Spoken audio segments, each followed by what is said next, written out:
Alright, well that's the end of the intro song, which means it is time for us to get going. How's everybody doing? Today, preemptively just gonna warn you, might be a bit of a shorter one. I'm getting over a cold, so I am still, throat's a little sore, so probably can't talk for a ton today. But, you know, want to keep the habit of doing the weekly streams still going. So, hope everybody is having a good Sunday. So, today's stream should be pretty simple. We don't have a lot of particularly crazy stuff to do, but we do have a lot of really small, important things I want to work on.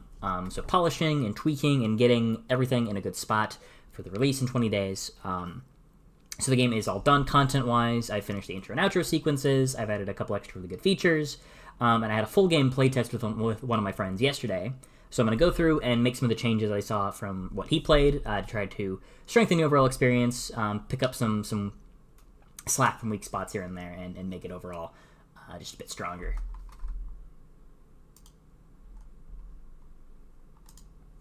Anyways, we got Razor Paste and Crystal Sword in chat. Hope you guys are doing good. Let me get the playlist going. There we go.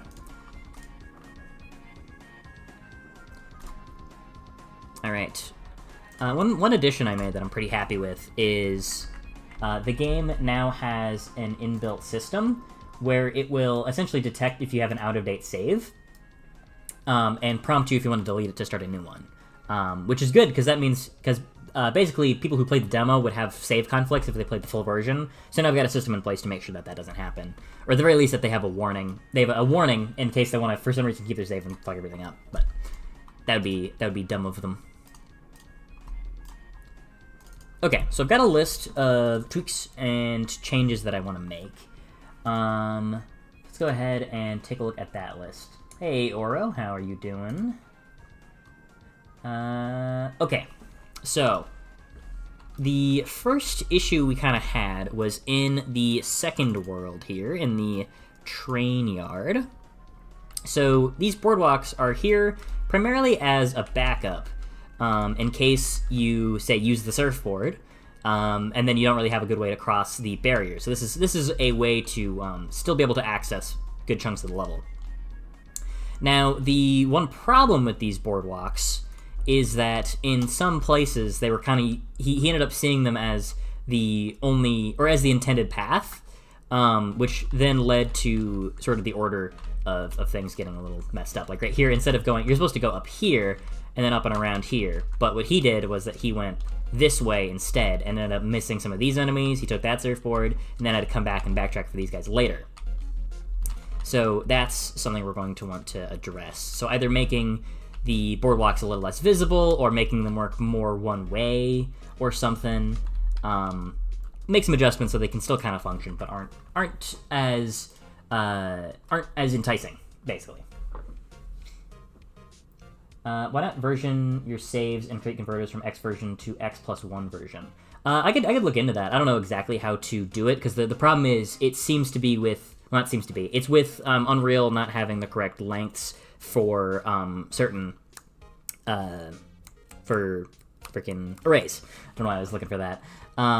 So the issue is I don't know how to actually force Unreal to extend the length of the array to accommodate for the new save. There probably is some way to do that, and I'll actually have to look into that. That'll be worth doing. But generally, I would prefer if people delete their save, because that the intro sequence will only it'll prompt you to play the intro sequence if you don't have a save already. So if you delete your save, it starts fresh and lets you redo everything, and includes making sure you get that full intro experience as well. That's the gist of it. But let's say I want to do DLC or an update or something in the future where I add new levels, then I would want to do something like that. Hey, Pickled Emu. Okay, so let's figure out these boardwalks. I think this one is good because it just gives you a good, easy way to get across. Let's see, now this one, I don't think we actually need it that much. I mean, it does give you a way to get over here, actually, so we do probably want to not entirely remove it, per se, but maybe if we just cut out a portion of it to make it a little less enticing. I might just want to make it like just a simple like sign that says like no, like a crossed out arrow or something, just to make it more clear what the correct direction is. Just a literal signposting. Yeah, like that's still jumpable, but feels a little less enticing. And then if we make like the "don't go this way" sign, that'll become more clear. Hey, Mr. Jonas. Today's pretty simple. I had some play testing yesterday, and we're going through and making some adjustments and tweaks, just to based on the feedback I got from that.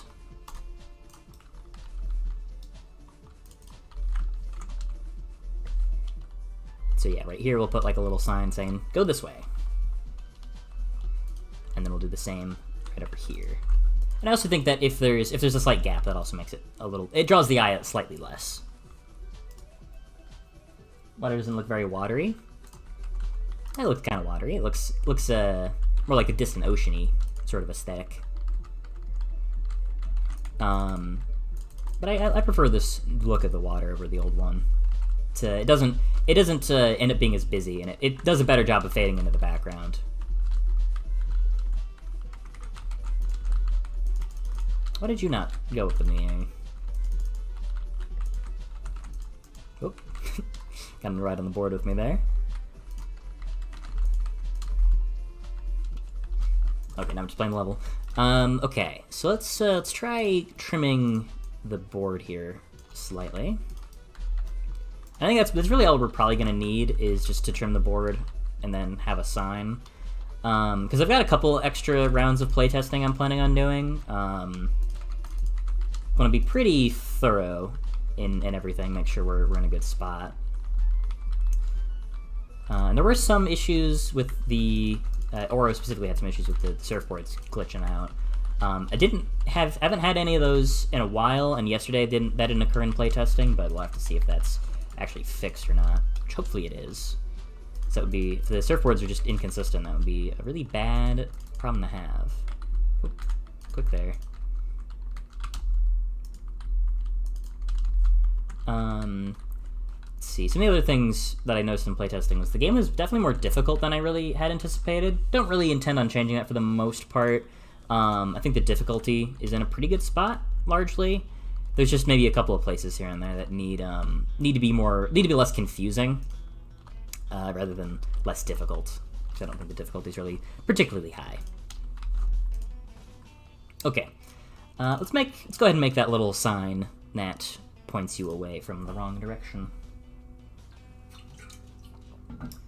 Sunday stream. Ooh, just looks like a lot of blue. I mean, I could try maybe adding some slightly extra bits here and there to make it look slightly more watery, give it a little texture to it. Curiosity, who are you playtesting with? Just one of my friends.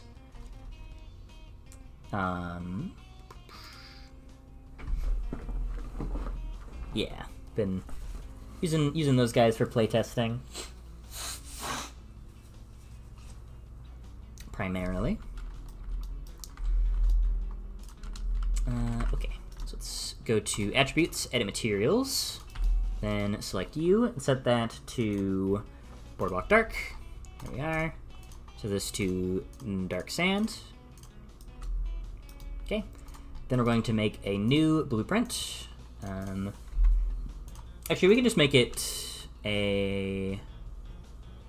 How do we do this? We could make just like a sign that's like an arrow pointing the right direction. Would probably be the easiest. Yeah, that would probably be the best way to do it, actually. Okay, let's make a... let's deselect. And go to Cube Grid, we'll make a new component. And we'll make this fairly large just so we can work with it and scale it down when we need to.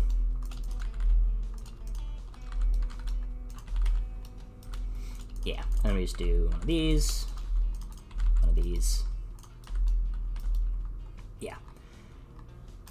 And we can just give that wood, or boardwalk, maybe? Actually, I don't really like how that looks all that much. You know what, I think it'll be easier if we just make it an actor, actually. Yeah, that'll be, frankly, a little bit easier. So make a new blueprint, make it an actor, call it BP signpost. So we'll add a box, or a cube rather. We'll make it wood. Not wood, boardwalk. Boardwalk. There we go. Extend it about up a little bit. Then, so we don't have a cone. We don't really want a cone. I think it would look better if it was just like a straight up arrow. So we could just construct the arrow in the cube grid instead, so we have that to work with. So we'll just do 1, 2, 3, 4. Then 1, 2, 1, 2, or 1, 1. Oh, I made it too wide, so that way it's now uneven. There we are. Whoop, whoop, whoop. There we go. Now we got a nice little arrow. That is cube grid tool output 311. Okay, so we add a static mesh. There we are. And that will be cube grid 311. There we go. Rises up right to the top of the list. Oop. Scales up and down a little weirdly. So let's rotate you. Shrink it down a little bit. And what would be a good texture for this guy? So that way we get a good visual variety. Maybe we could try train 2. Yeah, bright red arrow. Whoop. I don't know, this thing is so weird when it comes to trying to adjust it. Then, yeah. Okay, let's thin it down a little bit though. Yeah, let's try train 2C instead. See if it's a little better. No, that doesn't look too great. Let's try shop floor. Yeah, I think the yellowy color looks better. Yeah, prefer that for sure. Okay, then we're going to add a... let's just add another cube. And this will be purely for detail. So let's set this to, let's say, dark stone. Or you know what do I call it? Dark stone? No, not dark stone. That's the same one. Black stone? No, hellgrass dark. That's what I was looking for. And we'll just make this a very small cube. And we'll just put it right around in the middle so it looks like a bolt. Or a screw, you know. So do one here, one here. We'll put a little rotation on these guys. Yeah, there we go. Nice and simple. Then we can put our signpost right here, just to encourage the player to go maybe a different direction if they were considering heading this way.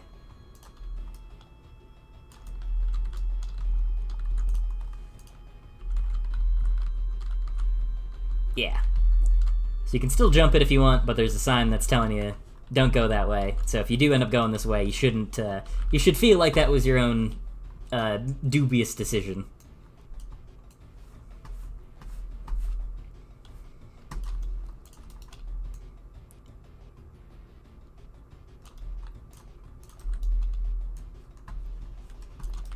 And we can do the same, like right here as well.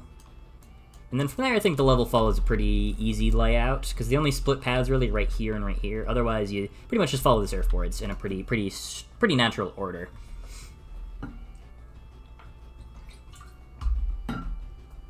Will you add an in-game timer for full game speedruns? So I've been working with something kind of like that. It was, in effect, kind of janky. So at the end of the game, it'll tally up all of your total times for stages. So it won't save like your hub area stuff. I'll say that a full game speedrun timer probably will not be in the game at launch, but I do think that'd be a nice feature to have. So potentially something that will be added. What are you hitting? Are you like hitting an invisible ceiling? But that's something I am considering. Idea, add more props to Outside of Windmillionaire, like bushes and little rocks. I do want to add some more props. Especially World 4, I think, needs it the most. But extra bits and pieces to give the levels a little bit more liveliness, I think would be nice. Hey, Eli's Wacky Tunes, hope you're doing well. Okay, so let's go over to Trainyard number 2 now. This was probably the level that had the most direction difficulty out of any level in the entire game.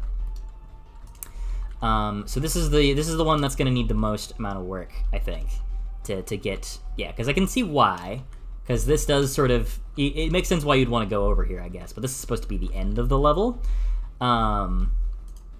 so it's obviously not exactly what we're aiming for. And you know what, before I forget, one other thing I wanted to edit was the brain meter. Yeah, brain warning. There we go. So what we want to do is change all of the black parts to be a dark red, since that's just sort of the stylistic direction that a lot of the game is taken. Oh, it's not a shadow, is it? No, it's not a shadow. It's just a... Yeah, it's just a separate text layer. There we go. Set your outline to also be this color. And then this text will also give the dark red outline. There we go. Just think it looks a little sharper.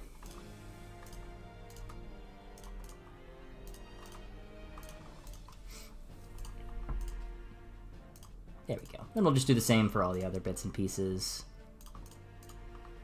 I think we actually want to render you draw as none, I believe. Yeah, there we go. Then I'll shrink this in a little bit so you have more border space on each side, which I think will look a bit better. Yeah. So let's see what that what our new meter is looking like now that it's a little bit more stylistically fitting to the rest of the game. Yeah, I think that looks good.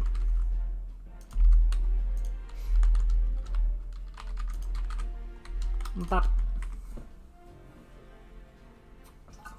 Finally someone got my name right. How do people get your name wrong? It seems relatively intuitive.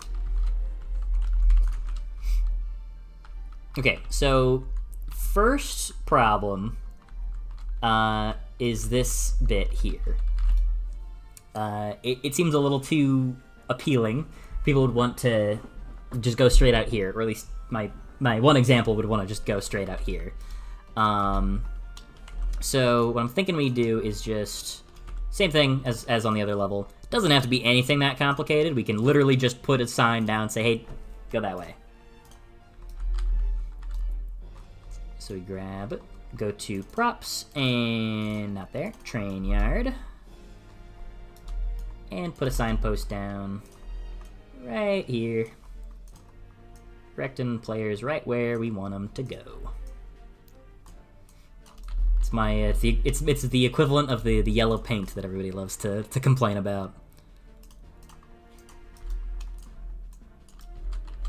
And this doesn't stop you from going the correct way, or from going the wrong way. You're still allowed to do different weird strategies if you want, but this should help make sure that you feel more like you know what you're doing, which is what I'm hoping for. Now, another issue that we did run into here. Did you walk off the surfboard? No, you didn't.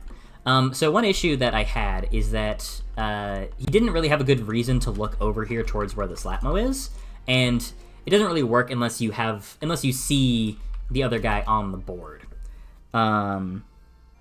So the key is going to be how are we going to draw the player's eye this direction. So I tried doing that with Gloob. Apparently it didn't really work in practice. So I'm trying to think how we get the player to look this way. How are we going to do that? Could be something simple, could be something complicated. Ideally, it could just be something that's kind of colorful and bright enough to make the player want to look over this direction. Because we don't want them to see the Slapmo directly. Although I guess we do have windows now. That's something I didn't have when I originally made these levels. So what we could do is just something like this, So if we just fill this section in, so that we have more of a smooth surface to build our window into. Oops, something got all messed up here. I'm on the aligned, aren't I? Yeah, it looks like everything's aligned. That was just weird, I guess. Okay, but now that we have windows in our components list, what we can do is something like this.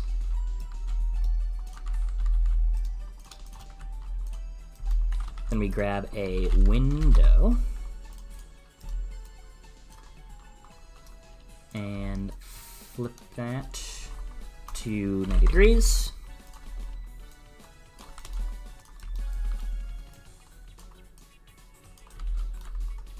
And we can just copy paste that over, rotate you to 0, then pull it across, and do the same thing right there.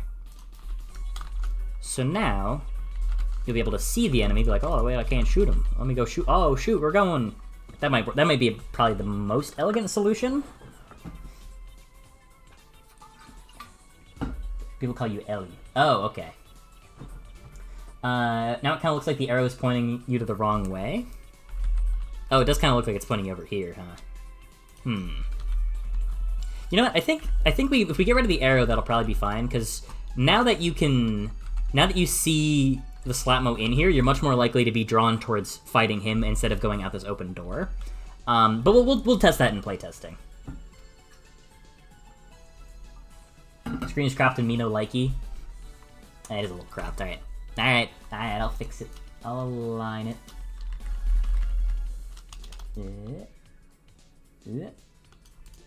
Alright, still a little cropped, but it's kind of at a weird resolution, so it has to be a little cropped for it to line up properly. Well, okay. The only stuff that's cropped at the bottom doesn't really matter. There you go. Okay. I feel like during another round of testing, somebody will try to jump for that gloob. Well, there's a reason we do multiple rounds of playtesting. We'll see if that does happen. Actually, I think we can actually move this back over here. Because the entire reason that this gloob was put there in the first place was because it was supposed to draw the player's eye over towards the right side so they'd see the Slapmo. Didn't really work, but this should be a far more effective solution to that problem. Pretty simple, pretty elegant solution, methinks. Oh, it selected the sand out here, didn't it? Yeah, sure did. We can just get an on group. Turn that to the floor texture. Then turn these pieces. Oops. Turn that into probably train to C. Yep. Then boop boop beep bop, boop bop beep bop, bop, boop. Train 2. Oh no, you didn't get selected. Then also grab this part, turn that to train floor. Yeah. Oh, actually, hold on. Stop. The roof should be train 2C, right? Because that stands for train 2 ceiling. And it's supposed to be both used for the ceiling and also the top of the roof. The roof and ceiling. That's what I was looking for. Okay, so you go through. It's like, oh shoot, there's a Slapmo in here. How do I freaking fight this guy? And bada bing, bada boom. We'll see if that works. It probably should, though.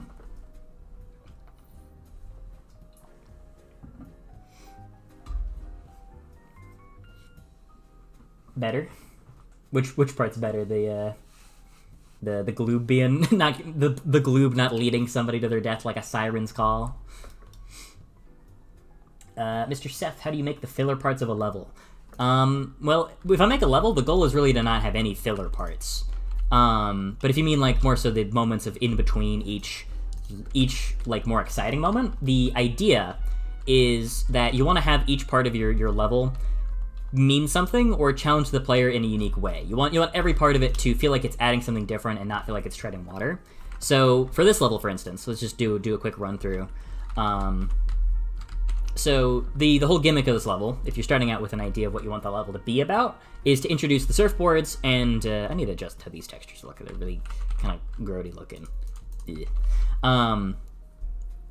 But basically the idea for this level is it introduces the enemies being on surfboards and brainbusters. So I start by introducing the enemies on surfboards mechanic by having this. So it's like, oh, they can ride on the surfboards with you. You can shoot at them while riding on the surfboard or fight them when they land off. Then you get Brainbuster. Very simple introduction. You get to see how he works. So that warning doesn't show up without any idea of how it works. You get enough time to fight him, so that way you see how it functions. And then we have a second test on Brainbuster, this time putting other enemies in there, thus amplifying the challenge ever so slightly, so that way he feels like he gets a little bit more value. Then we have another surfboard section, this time combining both of the main mechanics at once, gives you something slightly different. You get a brief downtime moment where you just fight some enemies. And then we use the surfboards again in an interesting way by having you strafe in between surfboard to surfboard, so it gives you another different way to use the mechanic. You have another little bit of combat just to give you some downtime. Then we have one last surfboard section, and this is also something we're going to want to retool, but it uses the surfboards and then the Brainbuster again in a different way. So ideally you don't really have any filler, you're just always doing something at least a little different with your mechanics, and if you get to the point where you feel like you've kind of used everything as much as you can, that's when I would start thinking about introducing new mechanics. And putting new twists on things, trying different combinations of enemies you haven't tried, or new styles of terrain you haven't tried, even if it's just something as simple as that, it can make the level feel a lot more fresh. When you release this, will it be free? It'll be 10 bones. Game's worth $1 million and it'll only be $10, so you'll be getting a steal. Yeah, hell yeah. Just woke up 5 minutes ago. Can someone catch me up to speed? Hey, 2 multiplied. Today's pretty simple. We're just doing polish stuff. In playtesting, some people went the wrong way in levels, so we're getting into those levels and making sure that things feel a little bit better communicated. Like right here, you just see them instead of needing to look over to the side. It lets you know what's going on a little bit more effectively. Okay, so this part works pretty good now. I think this also was pretty effective.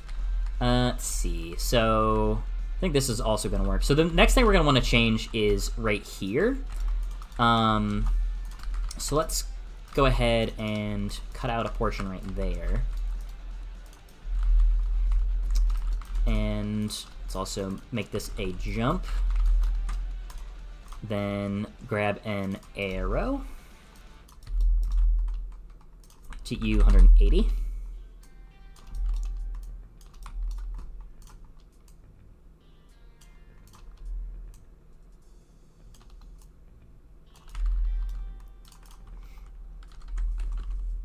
This does feel a little cramped up here, maybe. Yeah, I think what I'll do is I'll add a slight overhang here. Where are you? The boardwalk texture. I guess that's fine. So we'll just do something really simple.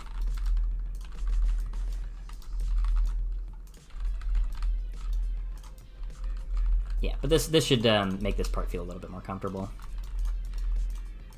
And then again, just trim this part. So the boardwalk is still there. It's still usable if you need it.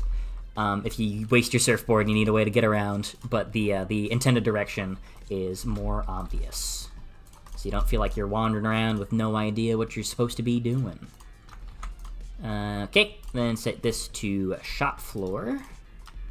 Then set this to train floor. Train floor, there we go. Then this set back to, make sure we grab all of it. Boardwalk dark. Boardwalk dark. Then these will be train 2, or train 1. Train 1C. I'm definitely gonna have to, that's probably gonna be one of the last steps I do, is going through every level and doing some mesh optimization. There's a lot of little places that are gonna need it, especially. But it shouldn't be too bad. Or necessarily even that important, because in my testing, a lot of the mesh optimization hasn't really made much of an impact on performance. Not nearly as much as changing the resolution and quality of the 2D sprites has. Anyways. The full game run will be crazy in the released game. It's gonna be really interesting, for sure. And one of the things I've added in the outro sequence is it'll tell you how many Gork tokens you've collected, how much memorabilia you've collected, how many Voltaic Plus ranks you've gotten, and how many Unreasonable ranks you've gotten. So you'll be able to if you're feeling sadistic, you'll be able to do some pretty absurd runs. Like I'm picturing. I don't know if anybody's gonna want to try to do this, but if you really want to, you could go for a Voltaic Plus, all unreasonable, collect every memorabilia, collect all the Gork tokens run, where you beat every level and get all of the highest ranks on unreasonable in all of them. Which, oh boy, that would be pretty tough. I mean, that might be one of the things that I do, actually. Now that I'm thinking about it, that might be one of the things I do before I push this game out to the public.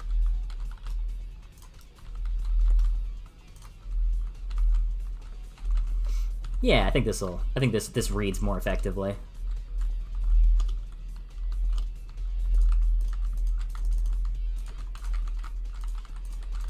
Yeah, I think that works. Okay, so next part we want to adjust is right here. So it is designed in a way that you can just like jump straight from one end to the other, and that's cool. That's fun. That's an intentional part of the design is that you could just do like some of this shit. Okay, well not that exactly, but you know, point is that you don't have to ride the surfboards. The surfboards are more an extra element that you can use if you want to.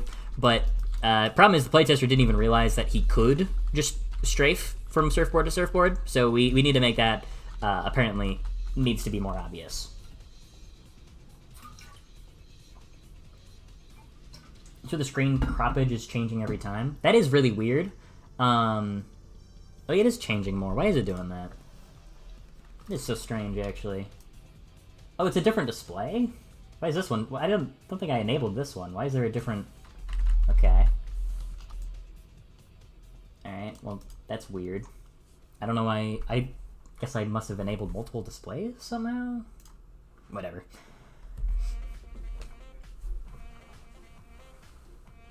Making scrambled eggs right now, and I stabbed the yolks like 10 times before it popped.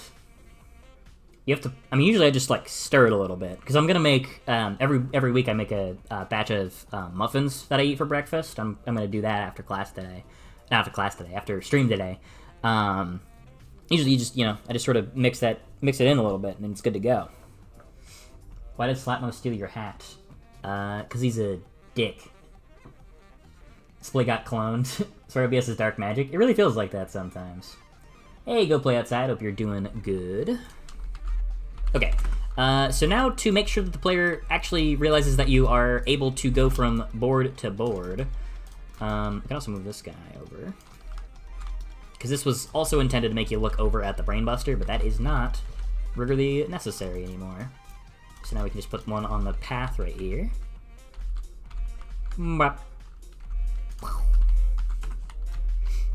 Okay, so then we'll use... What I'm thinking is that we'll use these guys to sort of lead the player to where they want to go.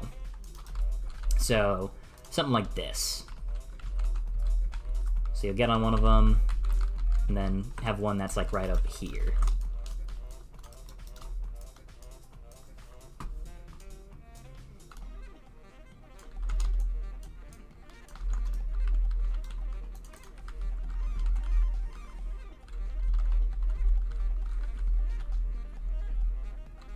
Something kind of like that. I don't know if that'll make a difference. My only concern really is, yeah, just if that's actually gonna make a substantial distinction.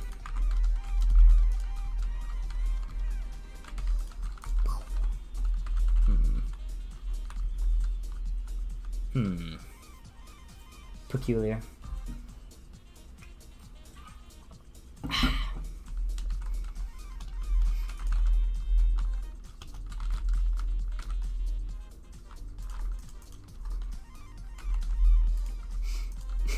Guys, can I be 100% real with y'all? I don't know why I said y'all there. So I've been, I'm anxious to say the least about the game being done in 20 days. I'm not that worried because the game is like pretty done. It's just, it's all those finishing touches. It's stuff like this. It's those tweaks, it's those nudges that can really push the game over from being good to great. It's that sort of stuff, and that's I have I've got plenty of time to make those, and like a lot of games, a benefit of the modern era is that I can make patches. So bug fixes. I can, you know, I want to catch as many things as I can before the game's done, obviously. But I have the ability to do more and change things and fix things after launch. Although, again, obviously I want this to be in as good of a state as possible when it releases. But all that being said, I'm really anxious. the countdown on how many days left is getting real close. It didn't really feel that real until recently, until I was just like looking at it and like, damn, that's so soon. And it's different when it's a commercial release, because you know, it's one thing to be like, hey, here's a free thing I made, can you consider checking this out? It's different when it's like, hey, here's this thing that I'm asking for money for. That's way scarier, I think. And I mean, you know, I think people are probably gonna like the game. I'm pretty pleased with how it's coming out, but it's still scary. You should add challenges like time attack and combo chain. Time attack is kind of the main mechanic of the game, really, but some sort of like combo challenge or like an endless mode where there is like a combo score could be an interesting addition. Make more boss levels? I do want to make more bosses. I kind of didn't like making them at first, but when I made the final boss, that one was easily the most fun boss thing that guy alone was probably the most fun enemy to work on. Also the hardest enemy I've made for a multitude of reasons. But yeah, making more like specialized big boss stages is definitely something I plan to do more in the future. They're very fun to make. Yeah. Fuck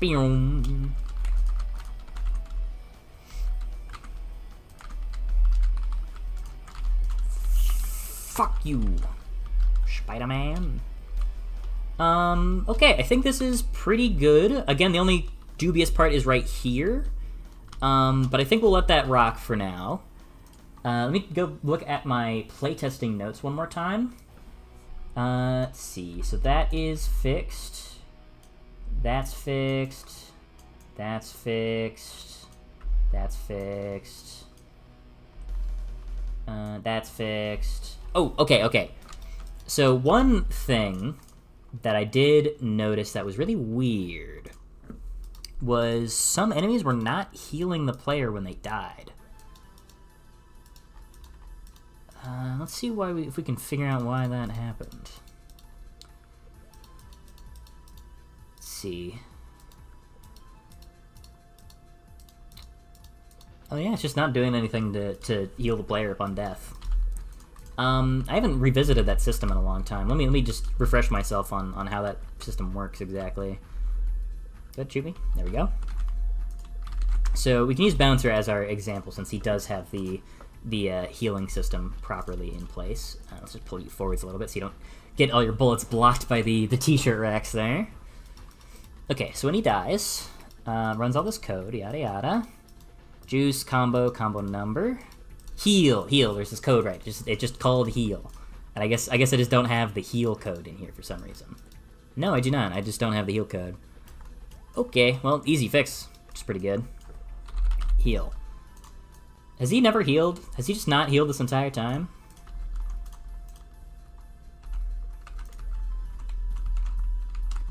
I mean, he does now.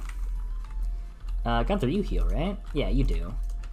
I think we're gonna have to go around and just make sure every enemy properly gives us health upon death. So let's take another damage here. Let's make sure that you give us health back. You do. You give us health back. I'm not sure if it was anybody else or it was just... The only one I noticed was Brainbuster, but I could very easily have somehow missed that.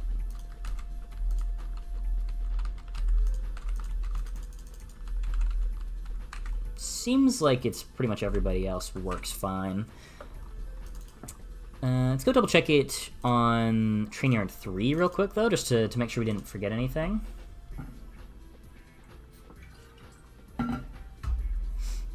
What's your advice for making an indie animated series? I have no... I'm the wrong person to ask for that one. I can give you generalized creative advice. Key thing, consistency. Try to do something. Try to make consistent progress, basically. That's the main thing. Don't let yourself not work on something for too long. And if you haven't made the final boss of the game yet, you should have to have all the attacks of every enemy combined.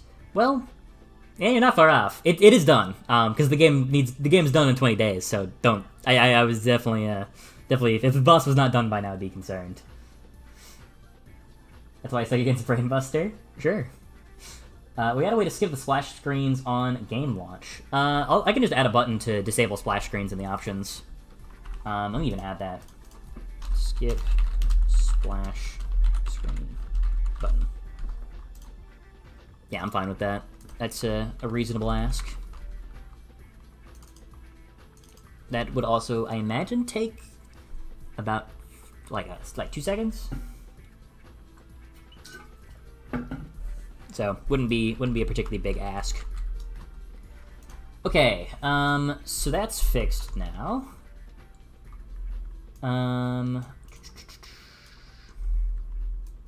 Okay, yeah, so this is sort of a greater concern I have, is that I noticed that in playtesting, he didn't seem to really be able to tell what the conductor did. He understood the trains pretty well and how these worked. These seemed to be picked up pretty intuitively, which is good. But the problem was, he didn't seem to really get how the conductor worked with placing the trains in front of him. So that's going to need some considering. Something that Oro found in playtesting also is that it was really easy. It's easy to kind of just get on the surfboard here, so I'll probably add, like, some sort of a... Well, I mean, not super easy, but you can do it. Some sort of a, like, repulsive field or something. You can also do that. That's super easy, and then you just kill the boss instantly. That's not ideal. Yeah, that's going to need some tweaking, I think. Yeah. How are we gonna do that? How are we gonna make that work? Could just add sort of like a force field or something that blocks bullets and sends the player back outwards. But I kind of don't want to just. It feels kind of lame to just have that be there without any justification. So maybe that's something that just the conductor has. It's like a safety shield or something, or they just have... Maybe it's just on the surfboard, but it's still like a visually communicated thing. Yeah, I think that'll probably be good. Okay, I'll do that later, because I think I want to spend some time experimenting with that. And probably make some custom graphics and stuff for it that I'll have to do on my own time. But, conductor surf shield experimenting. Yeah, we'll figure out how to get that working. Are you gonna have a meeting Brainbuster video? Yeah, that was supposed to go out yesterday, but my throat was killing me. Conductor protects themselves with more trains. True.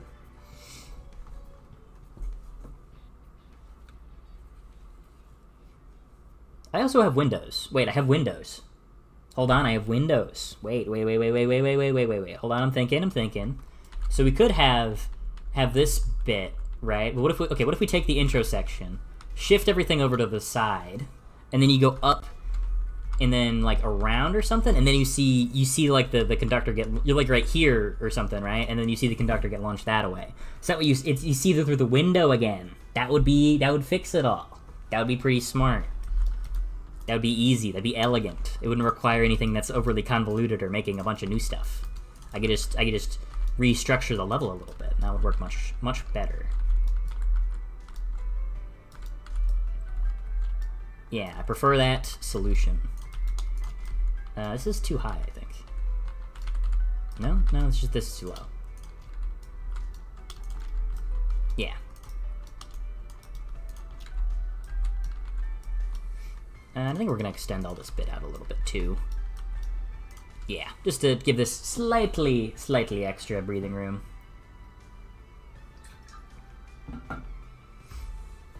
Even someone asked me what operating system I use. If you start a stage like the tutorial one, then coming back to the hub, you get put next to the tutorial stages. But if you go back to the menu with the movement tutorial stage bug, and you delete the save, when you start the game, you get put next to the tutorial stages and not where the game starts normally. Okay, interesting. Yeah, so the reason that happens is because the save, when you delete your save, it doesn't reset the value of the hub position detector. So how that works is essentially when you reach certain key points of the map, like right in here, you hit an invisible box that sets a new spawn respawn. So if you or I guess there's not one in there. If you go in here, you'll hit a new box, and if you leave and you respawn, it'll put you right back there. And that is, whenever you delete a save, it does not reset that value back to where it's at default. So that'll be a really easy fix. Set that to... Yeah, because I imagine that'd be a problem for trying to do speedruns, where you have some inconsistencies between one run to another. Or from one save to another, that would kind of fuck up trying to do full game runs. Yeah, so let's say hub spawn adjust is reset upon save deletion. Yeah, and that'll be pretty easy, if a bit finagly. Okay, so let's go ahead and try to get this section set up. How are we going to want to do it? Okay, so let's start by putting another train up right here, and these are kind of lines. 1, 2, 3, 4, 5, 6, 7... 1, 2, 3, 4, 5, 6, 7, 8, 9, 10, 11, 12. 1, 2, 3, 4, 5, 6. Let's go back a little bit.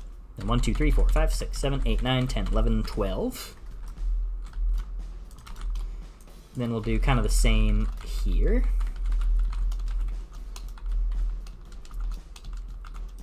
1, 2, 3, 4, 5, 6, 7, 8, 9, 10, 11, 12. Yep. Okay. Then carve out a little hole for the interior of the train. Okay. Then cut the door out. Oh, it's not quite low enough.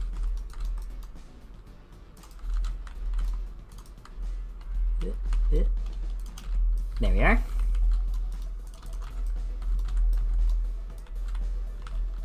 Yep, okay.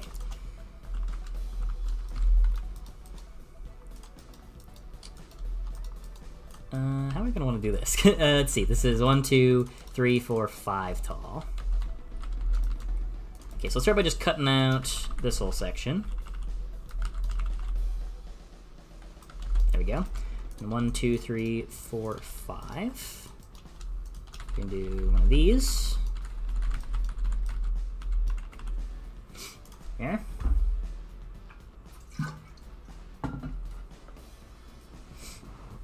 Adding Windows solve all problems to my philosophy right next to talk to pylons regularly.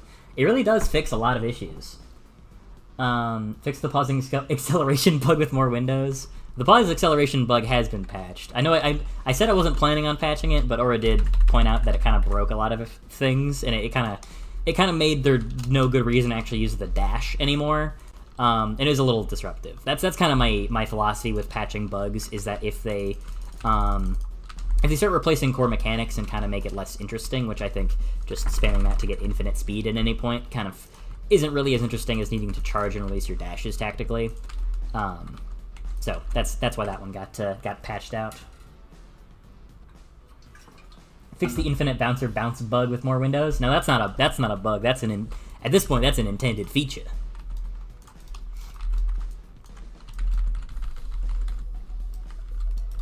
One, 2, 3, 4, 5. Do. Then we'll carve this part open. We'll have this bit going out, actually, here, yeah.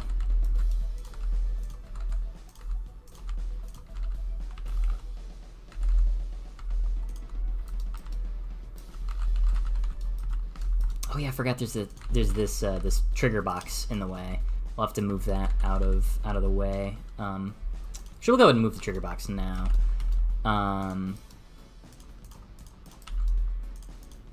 Yeah, get that over here. This is what causes the surfboard to launch and makes the conductor go flying away.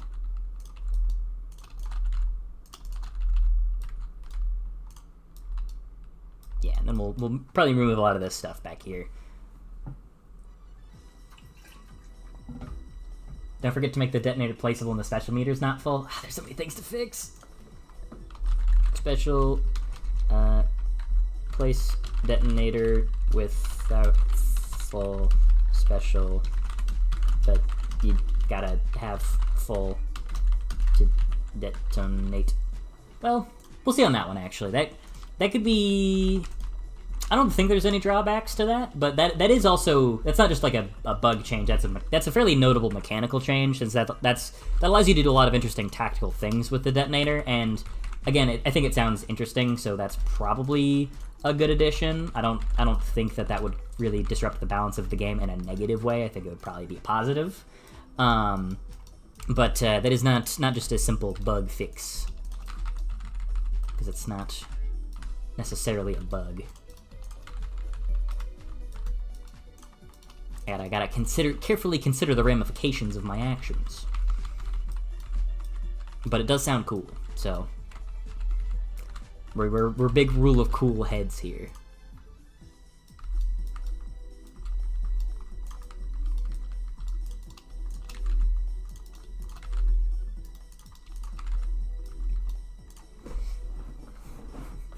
I want to see a TAS of this game. That would be pretty cool. I would also want to see a TAS of this game.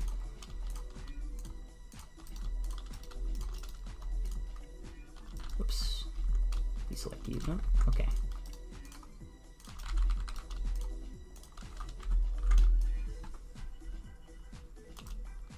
Oh, okay, well clearly everything is slightly off in alignment. Let's lower it a little.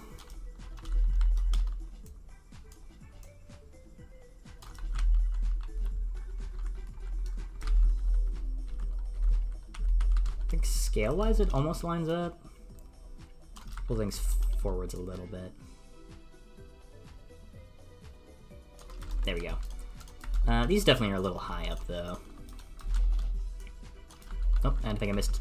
Yeah, I missed one of them.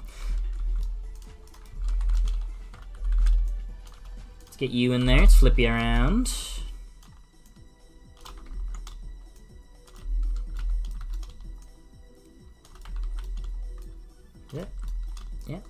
Yeah, there we are. Okay, then we're gonna go grab... Come on, why can't I grab you? Come on. What did I even call these things? Train mounts? Trains? I just call them train? Yeah, I call them trains. Train and train... which train is this? Train. And train 11. Why is it train and train 11? Whatever. Okay, train and train 11. Get him in there.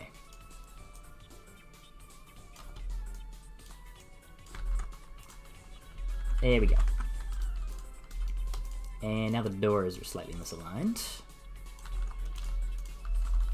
Wap, wap. Shit, still misaligned.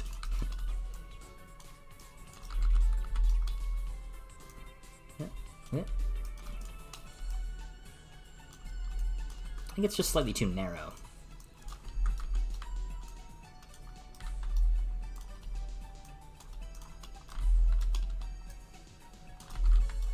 There we go. There we go. Okay. We'll just need to texture that and then add our window in place. It is funny that it's very slightly lower than the other parts. Alright. So now we do... Oh, whoops! Accidentally, stuck their head in the ceiling there. And by the way, the reason that they're very slightly... They're floating above the air right now is that they'll then fall and land on the surfboard, which for some reason seems to fix bugs that otherwise happen if you just put them directly on the surfboard, where they just like to go flying off randomly. Don't know why it happens, don't know how it happens, but it works, so we'll take it. That's what it's all about.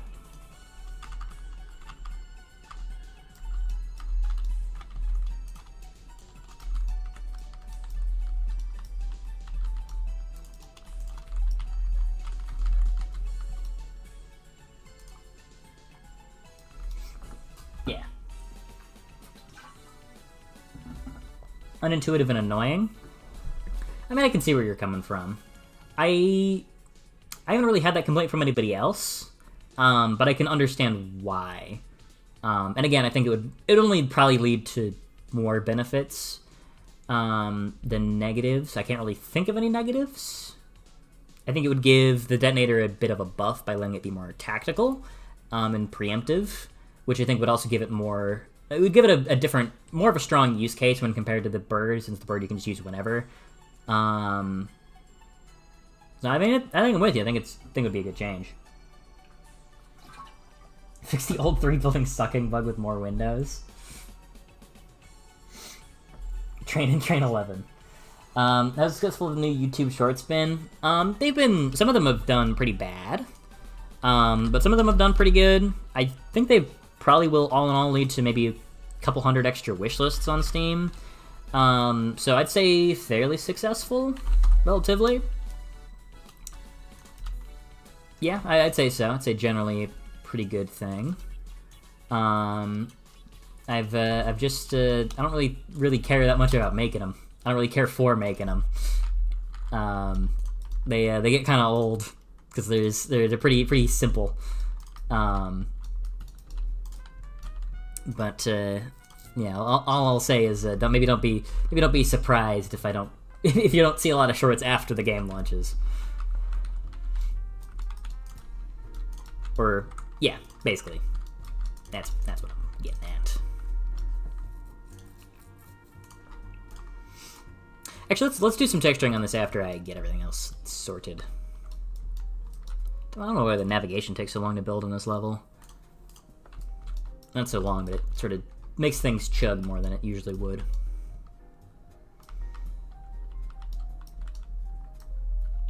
We can also lift this part up off the floor now. Since we're not using all of this bit anymore. Oh, I didn't delete these, I just copy-pasted all this.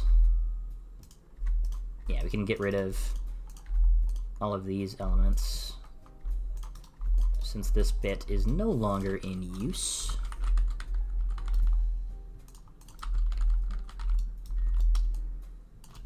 Because as we've discovered, Windows fix everything. Let me grab our train wheels. Oh, okay. Don't know why the train wheels are so out of whack. The numbers are all out of order.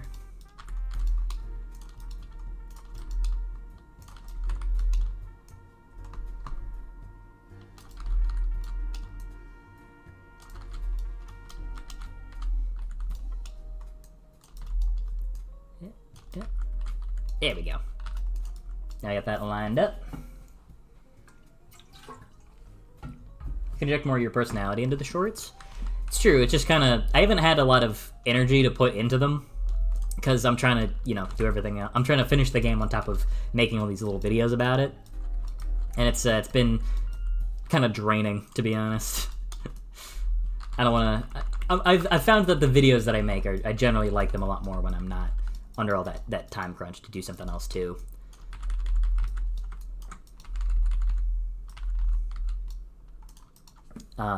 So I think generally the videos are going to be a lot better when I've got more time to do other stuff alongside them, or when I can make the videos without worrying about having to do other stuff alongside them. Is what I'm trying to say.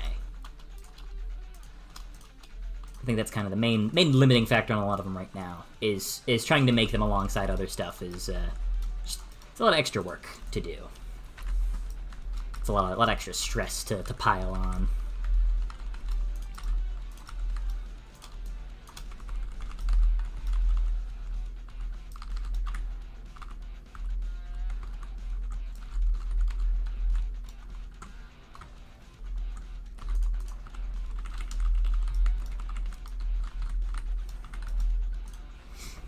I'm becoming an actual YouTuber when the game releases.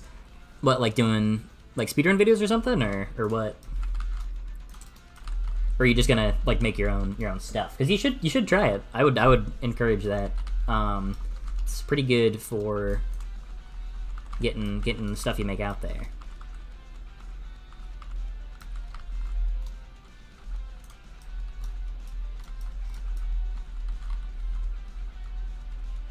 This looks so stupid. You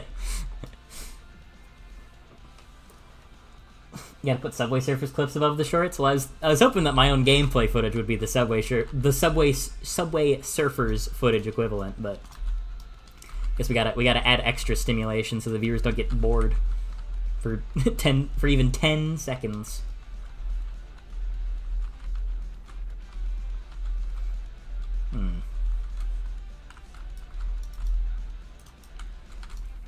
I'm a little worried that I mean, I guess we got a window here, so the player's probably going to look out here and see this.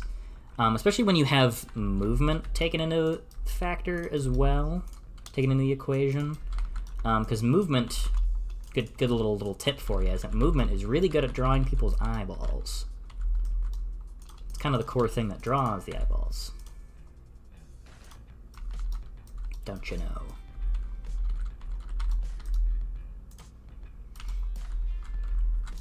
So let's just try this.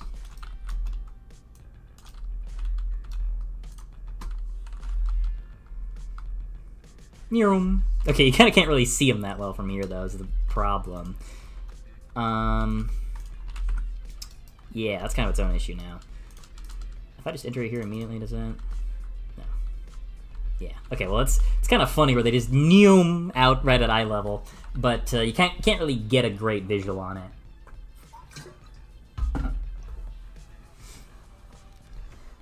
For speedrunning in the big speedrunning guide video. Oh, okay, cool. Oh, hold on, gotta blow my nose, so I'm gonna mute my mic so you don't hear,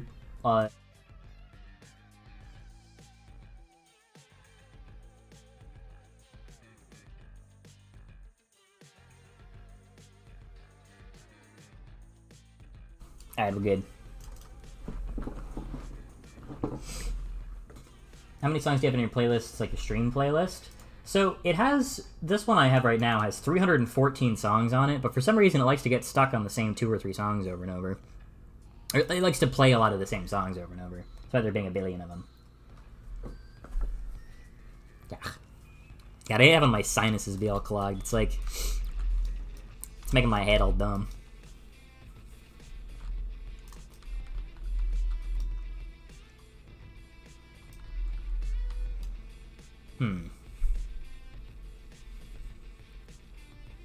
I don't think how we want to do this. Because ideally you'll be able to see the conductor better before they actually get flung away.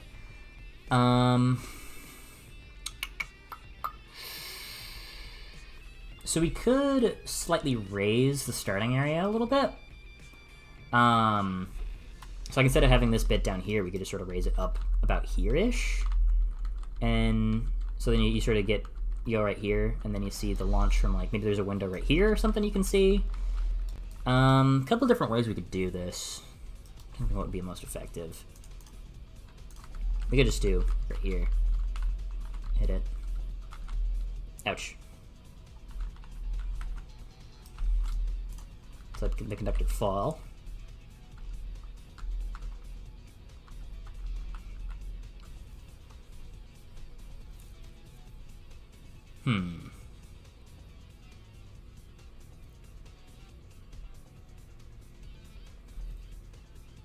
Yeah, you know what? I want to do some more testing on this. We'll come back to this one at a later point, I think, because there's a couple of big things I want to change here. I think I might redo the entire intro sequence fundamentally, because there's also been an issue with the conductor maybe not feeling the most intuitive. So I want to redo how the intro works more. To also introduce how the conductor works more effectively. And I want to make it something that's not also boring to do on repeat playthroughs or speedruns, so that's going to need a little bit more work than just slightly retooling things, I think. Although it ideally will be really, really simple, because that's what I found is kind of the best option in a lot of cases, is to make, it's to not overcomplicate things too much. You know, you want to keep things fairly simple, but still working. Okay. Alright, so I think that's where we're at for World 2 for now. Let's go back to the hub area. Challenge run I'm planning on doing. Can you beat Void Clicker being bad at the game? Well, one of my friends who was doing the playtesting, he was doing something similar. Hey, if you're watching, I didn't mean it. You could put the memorabilia inside the train where the conductor goes Noom. That would be a more interesting place, because currently it's in a little bit of a boring spot. Okay, so one thing I do actually want to change that I forgot to change is the Gorks. They used to die when you shoot them, but they keep coming back to life. And the reason for that is very simple. And that's because, yeah, they run on a timer that will constantly check to see if you're in ghost mode or not. And, man, I really have that in the first-person player. There's so many things that I should have coded way smarter that I'm not fixing now, because it's I mean, it's not that it causes any, like, performance issues or anything. It's just kind of inconvenient. And it'd be more inconvenient to fix it than just deal with it. But, man, there's so many things that I could have done way smarter. Okay, but yeah, the thing is that it will do this check to see if it is in ghost mode or not, to be dead or not. We can fix this really easy. Just add a new variable called dead. And if event any damage, then it sets itself dead. Sets variable dead. And we'll run a branch here. So when it's checking itself to see if it should be dead or not, if it's not dead, then it won't die. You know what I mean? You know what I'm saying? If it's not dead, it won't die. Pretty simple. Pretty intuitive. Bop. What? Bop, bop, bop, bop. Oh, it yeah, okay. I didn't check the right variable. Whoops.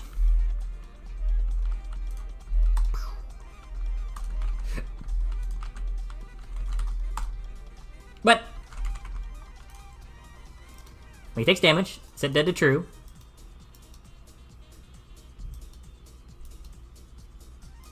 Oh, I'm setting on the wrong one. I'm so stupid. I'm a fool. I'm a fool, it appears. Okay, this time, though, it's gonna work for real. I swear. Check this out. Check this out. Watch. Check this out. Hold on. Hold on, watch this. Boom. It only took me 3 tries to make a Boolean work properly. I'm the best coder to ever live. I'm so smart. Okay, World 3, World 3. We're doing World 3 now. Okay, what did I have to fix in World 3? Let's look at my notes. Okay, maybe block the way off back to the stairs. Final part feels a bit poorly telegraphed, and double back part feels poorly telegraphed. That's right. Okay, we got a couple of simple, very simple changes that we are gonna make here. Let's go to Slalom 1 real quick. Okay, so first problem. The structure of this level is you go through here, and you pretty naturally get looped through this section, and then back up, lights turn back on. But the problem is right here. This is where the issue came into play. So, in playtesting, he'd go in here, activate ghost mode, and then not go this way, and would instead go back down these stairs towards here, and then retrigger going back into normal mode like this. And he almost got stuck by the ghost, which you can oh yeah, no, you could do that actually. So we'll want to block this section off basically, but not in a way that is permanent. We just want it to be a temporary blockade. Fuck you, buddy. One other thing is actually, I'm reworking Sever slightly. She's not getting any fundamental changes, but she now moves slower while you're looking at her and faster when you're not looking at her, which I think should make her feel a little bit more consistent, and for at least a little less frustrating. So now if you're keeping an eye on her, she's not really too much of a threat, which is good. It's about what I want her to be. But if you're not paying attention to her, she can be on you very, very, very, very quickly.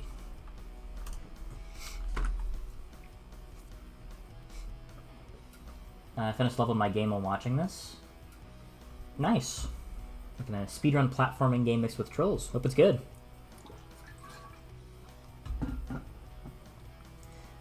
Make my big debut in 20 days. Good job, Jimmy. Hope to see you soon.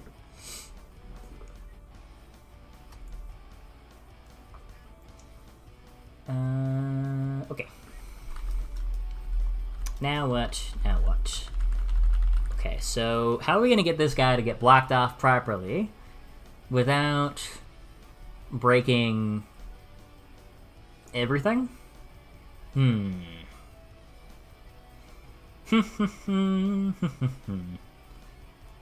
you know what we could do? We can just put a ghost door here. You're right, wouldn't that fix it? Or no, because then... No, that wouldn't fix anything. That doesn't change... What was I thinking? That wouldn't change anything.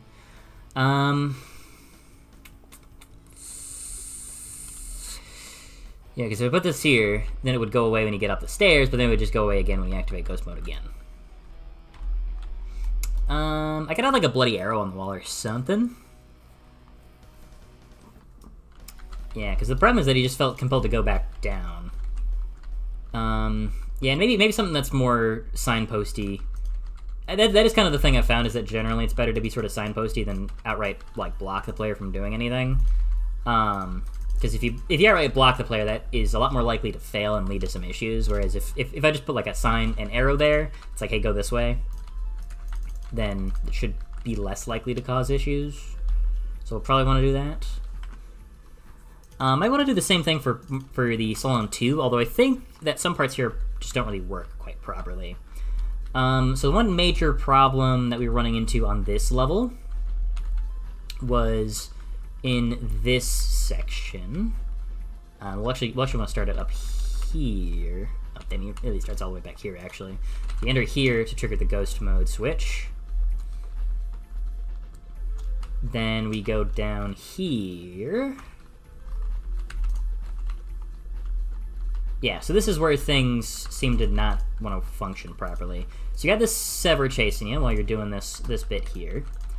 And the idea is that you would then... There's supposed to be a block right there. The idea is that you'd then go through here, and then this would open it up, and then you'd see that door right there.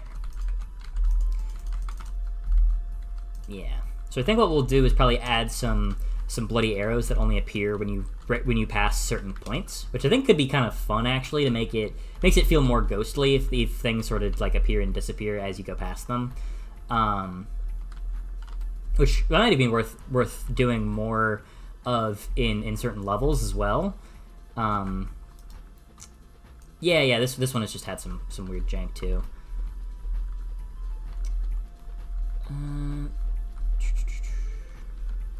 Did I never texture these? I never textured these. Oh fuck, I never textured those. No, it's just basic shape material. Whoopsies. Let's make these dark stone. Or, you know, fuck it, let's use Hellgrass. And then these can be Boardwalk dark. Damn it, those have been untextured for so long. I just never noticed. It's hard to notice in the dark, especially, because you're just not really gonna see it. Yeah, I guess I understand how I missed that, but that's so funny.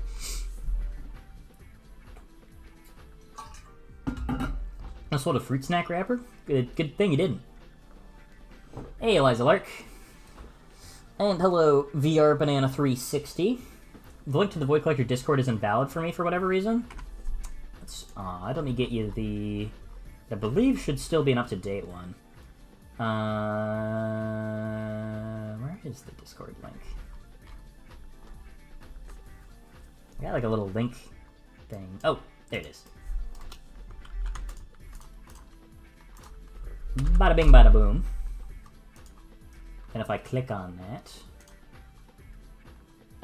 yeah, it looks like it should still be functional. Yeah, looks like that's working. So I'll pin that. Let me know if that is or is not working for you. Okay, so what's the issue? Is it just instantly have the trigger block problem?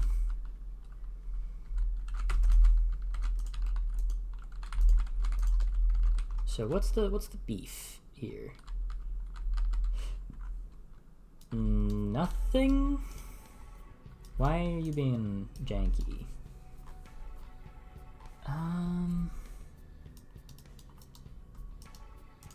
These are trigger blocks. So okay, let me explain how the sequence works. So that way you're not confused. So you'll be in ghost mode already when you go down here. And then yeah, so you'd be being chased by Sever, but these parts are all blocked off. So you'll go through here, and then wrap your way around and then these guys fall out of the sky, as well as opening up the way to the exit. So that's the intended progression of this section. But for some reason, it seems like in Ghost Mode, those blocks just don't want to trigger. Somehow, maybe the problem is maybe it's giving me the bug back when Sever hits them. Maybe this also shouldn't be a ghost door. That should be a trigger block.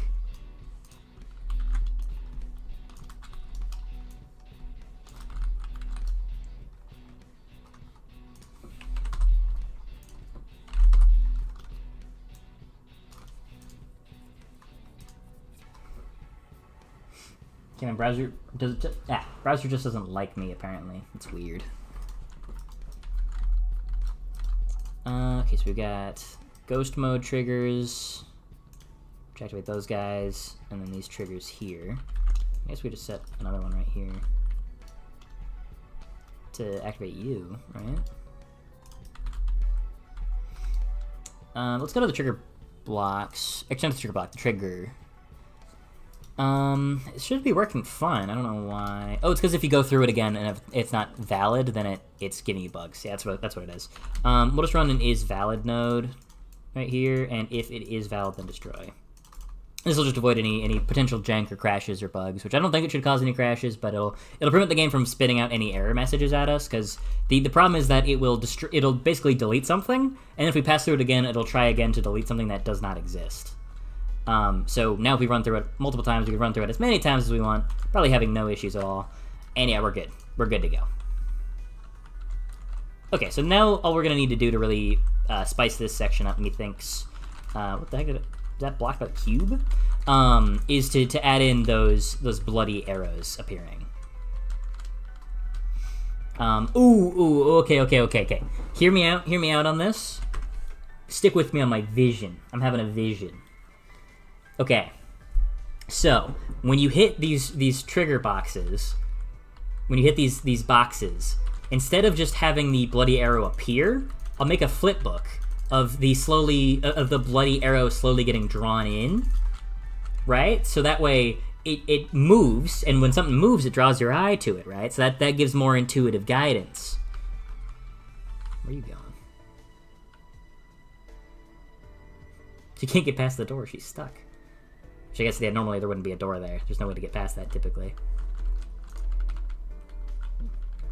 I guess you can't get me through here.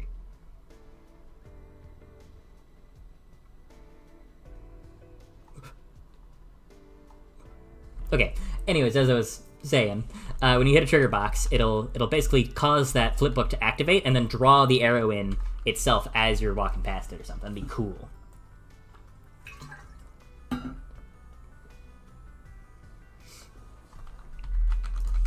Anyways, we'll do that later. As in, I'll do that later, because I gotta go draw all the sprites and stuff. Okay, yeah, so we'll just, World 3, the main note there is just gonna be add bloody arrows for greater communication and direction plus swag points. I think generally the game will benefit from an extra pass of cool stuff. Like right up here, there's not really a lot of decoration, and we could use some extra decoration here and there, just to really bring everything together. Now, one thing we are going to do is we're getting rid of this Jeblevator, because it is kind of redundant now that we have good old Super Trampoline, Super Jeb. It's not what he's called in the code. I should call him Super Jeb. Yeah, he can just launch you straight up to the top. Do I not have a way to adjust your launching power? Did I not code that in? I guess not. Okay, let's add a new variable. Make that a float. Call you launch velocity. Give you a default value of 3500. Expose on spawn. Hook it up into here, and then that what that basically just means is we can now make some very slight adjustments to the velocity of individual ones. He also still does need a new sprite. There we go, look at that. Perfectly lines this up. I keep forgetting, I need to make you a custom, because he's supposed to do like a little ice blast thing to push you away while summoning the crunchies at you. That's how his whole fight works. Why did he die so quickly?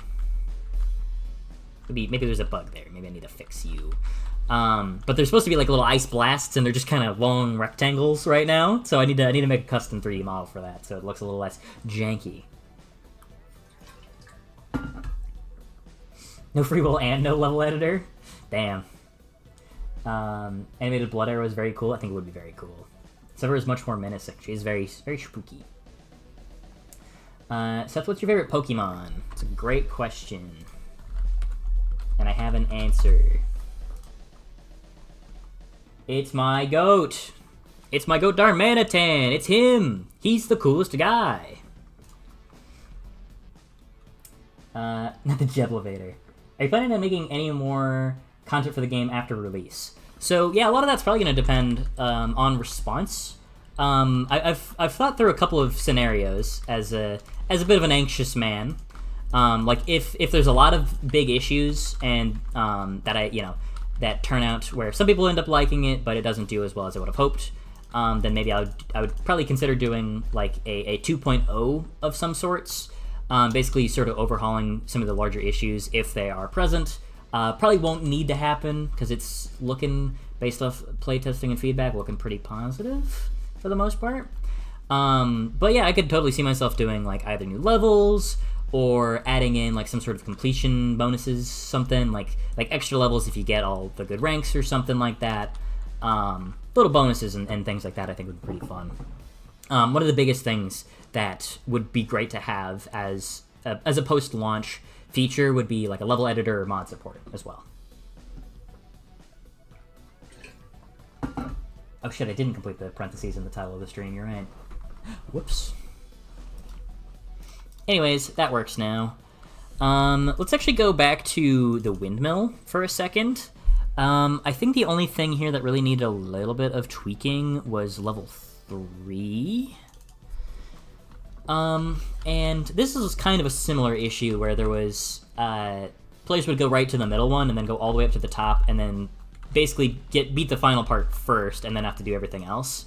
And part of the point of this level is that you can do it in a more free-flowing structure, because the towers sort of intersect and intertwine with each other, so you can go dip in and out from one to the other and find your own interesting routes around. But I also don't want it to be particularly obnoxious.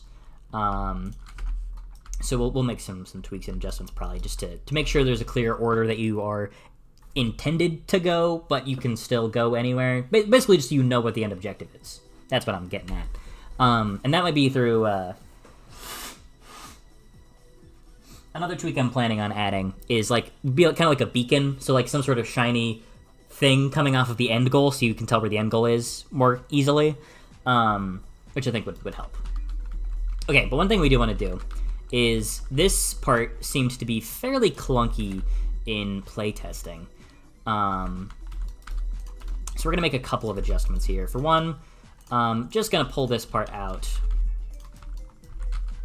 ever so slightly. Because I think, generally speaking, it feels more natural to do a wraparound like this, instead of just doing a big ol' yump.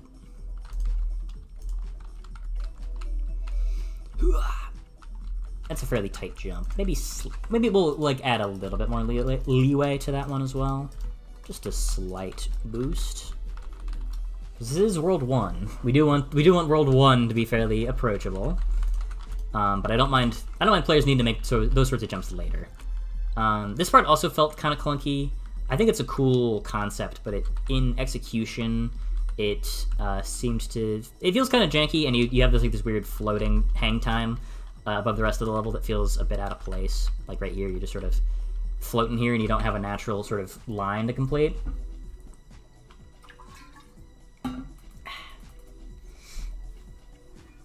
Is all the code for this game through Blueprint? It is. Yeah, because I'm dumb. Don't play Steam games very often. Think I might get this game because I love the style. Do you feel the price? $10. Thank you, by the way. I wonder if it might actually have the price be updated on Steam, maybe? No, not yet. Okay. Yeah, because I've sent my price to Steam. It's been approved. It's been approved already. But it's not listed on the page yet, just because I don't think that because a build hasn't been approved yet for release. I don't know how much Steam stuff. That's probably fine, but Steam, yeah, a little sneaky with some of their stuff as well. Yeah, I think we're gonna rework this section a little bit to be like sort of a wraparound. Yeah, because that feels a little bit more natural. So if we maybe lead that up to a slope instead, and then maybe put some like scaffolding right there, I think that would make this section feel a bit more intuitive, perhaps. Seth, how do you get over the intense fear of being cringe? That's the hard thing, is you kind of just have to put stuff out there, really, because I'll tell you this, I'm not really past it. I was talking about it earlier, but there is a lot of anxiety in my brainium about like releasing a commercial product, because to me that feels like a whole different ball game than just it feels like a very different thing than releasing a demo. There's a different expectation there. People will be wanting and expecting a lot more. So there's a lot of fear in my heart about that. And about how people are going to react to it, if people are going to like it, if people aren't going to like it. People are going to think it was stupid, especially when it's something like this that it's I've spent a year of my life on. So it's like, well, what if people see it and they're like, well, this is what you spent a year on. It's hard. What you got to do is just kind of do it, and allow yourself to also remember that being cringe is not that bad of a thing. Like, if people think something you made is stupid, you'll be fine. I've gotten enough YouTube comments at this point to realize that like people thinking I'm dumb or thinking my work is dumb is not that big of a deal. It's not the end of the world. You'll be fine. Even if it feels scary. It's really not as scary as it seems like it is. That was rambling. I don't know if that helped or anything. Have to disappear. Alright. Godspeed. How hard was it to learn Blueprint? Because I don't know how to code. Making games seems like a cool hobby. Well, I don't know how great of it is as a hobby, as a casual hobby, because it's super, super hard. Like, you gotta commit a lot to learning it. It's very fun. I think it's extremely fulfilling and very, very fun. But I would just make sure that you're prepared to invest a lot of time, or at the very least a lot of willpower. I don't think it's super difficult. It is difficult, for sure. But I think if you find the right tutorials, it's not so bad. If you find the right people, if you find the right channels, the right means, then it's not as unapproachable as it might feel. But yeah, blueprints are pretty powerful, very, very intuitive. I really enjoy using them. It makes coding really fast and easy, which I always appreciate.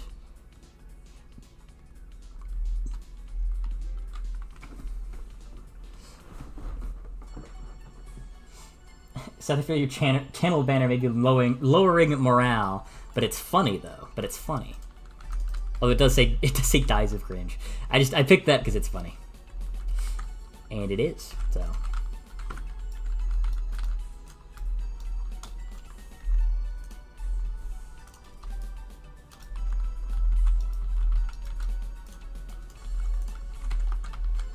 Ouch.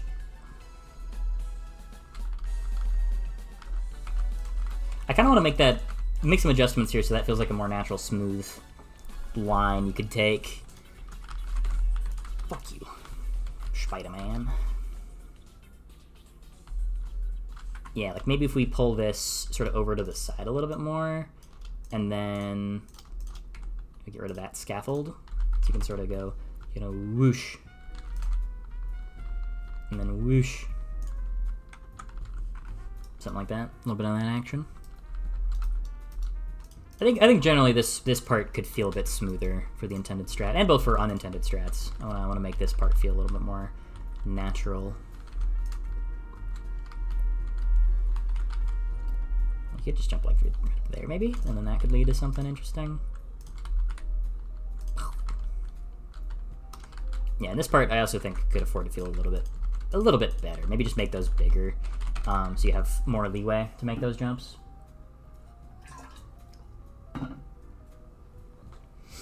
Has the X-ray been tweaked yet? Sorta. So I still want to get it working in the way that you can like see things not through walls, because I think I might have explained it before, but basically the property that Unreal uses so you can see things through walls does not work on 2D sprites. It only works on 3D meshes. So for everything that's a 2D sprite, it has a 3D mesh model, like a little square thing attached to it behind it, so that you can still see it on the X-ray vision.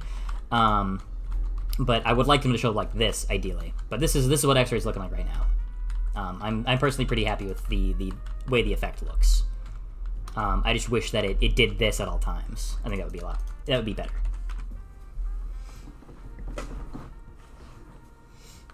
Did my brain just make up you're gonna do that? No, don't worry. That was something I definitely planned on, and I did sort of do, but it's not exactly an overhaul. I've spent a decent amount of time trying to do a fairly large change, but it's not really coming along. Just fundamentally, the way that system works in Unreal is not really aligning itself very well with how I'm trying to do things.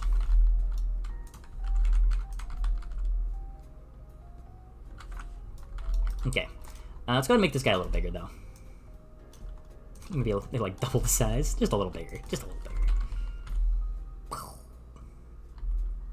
Oh, but now we're just like, okay, what if we just move it down just a little bit down? We just gotta hit that line, dude, that perfect line. Oh, okay, that time, now it sort of pulls you into the slope. So now you go like that. Yeah, and then it puts you down right at the perfect level. Except I pressed Control, I pressed Crouch, so I just slammed into the ground. That feels good. That feels smooth as butter. Feels buttery smooth. What is this one for? Oh yeah, because you're supposed to do this. I forgot my own strategy. My own intended route for the level. I did for 10k, make a 3D model of Gunther on stream. That could be fun. I do think it was something EraserPay suggested. I think like a drawing request stream would be fun. Don't know if anybody would be interested in that. But doing doodles and stuff, and maybe even expanding that into 3D modeling, so you guys can see my heinous process. I also think I want to give Card Counter another move to make him a little bit more interesting. He's a little bit simplistic right now, and I think he would benefit from just a dose, a slight dash of extra complexity. I think we're going to get rid of this part, because this kind of does the same challenge twice in a row, which is a little boring. But I think we'll have the scaffolding here instead be your means to getting up here. So you'll instead wrap up here, up to the scaffolding. And then... how do we make this part? Because this part feels pretty clunky, like having to do this and then this. It feels very unintuitive. You're just kind of going left and right and left and right, and it doesn't feel very fun. So I think probably something like this, just to more directly lead the player straight up and around, would be more intuitive. Like something like this, maybe.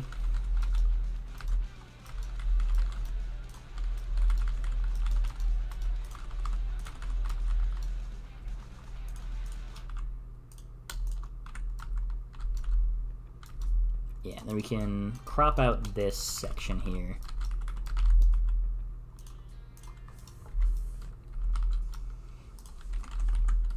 And if you know what you're doing, you can just jump straight through there. Yeah, that feels way smoother, actually.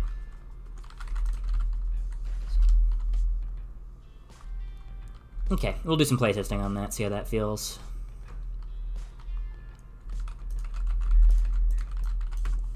Now, one idea I've had is to make a more intentional shortcut around here, because Aura was suggesting that it's kind of hard to get like a cool speedrun route here without, like, you can't really keep your combo up unless you just do the fairly normal way, or if you can do some gimme shenanigans. But I kind of want to do something that feels more intended, like a more intentional shortcut to cut down on this section a little bit. I think that'd be fun. I see your diabolical process. Bye for now. Alright, see you, Mr. Jonas. But something like that I think would be good.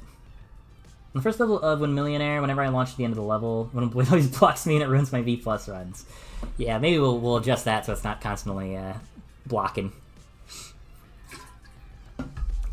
Maybe slow it down. Is slowing it down worse or slowing it down better? Because if we slow it down, then it's less likely to...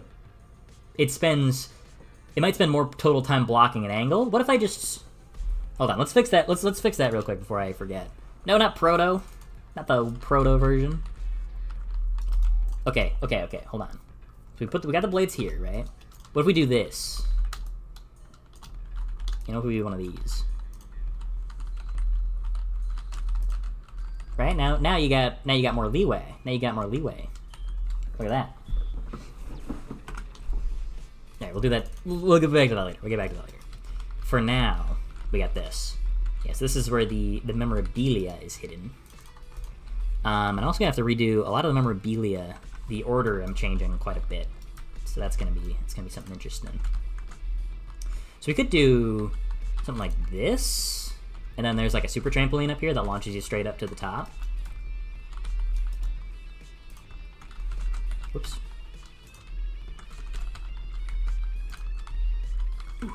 Nah, not quite. Ooh, okay, yeah, it still feels maybe a little unnecessarily tight to make that.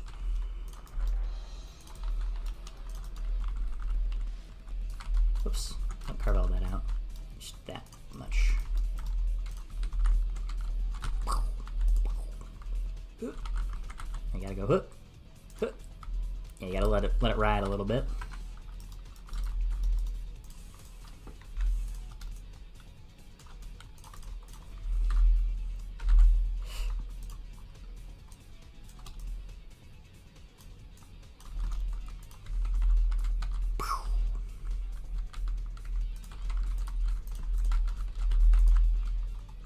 Yeah, it does let you groove through there pretty quickly. You can do boom, boom, boom.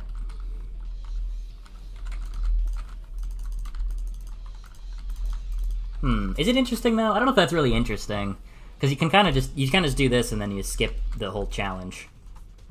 Which I don't know if that's particularly interesting.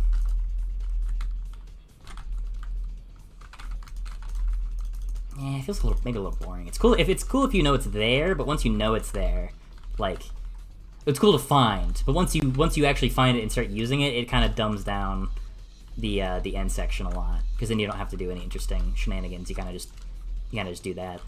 That's not nearly as interesting. Yeah, I don't know if I like that. Old climber jump scare. I think adding deep cut Easter eggs to see if anyone ever finds it. I got some weird references and stuff that people haven't really picked up on. When I'm trying to go blisteringly fast, the blade is in the way, I don't have time to wait. That's why I've got the extra things, that way you can pick the right one that'll launch you. Or I can just move it down also, so it's not blocking you. Welcome back, Mr. Jonas.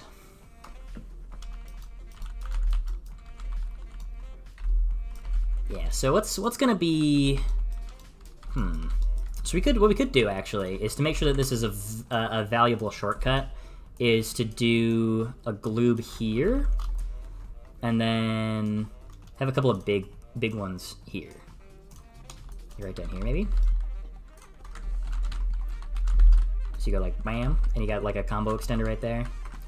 We put a big gloob. A really big one, a really huge one. Right here. And another one like right here. Maybe a little excessive, but yeah, it's probably a little excessive. We don't know if we need two giant ones.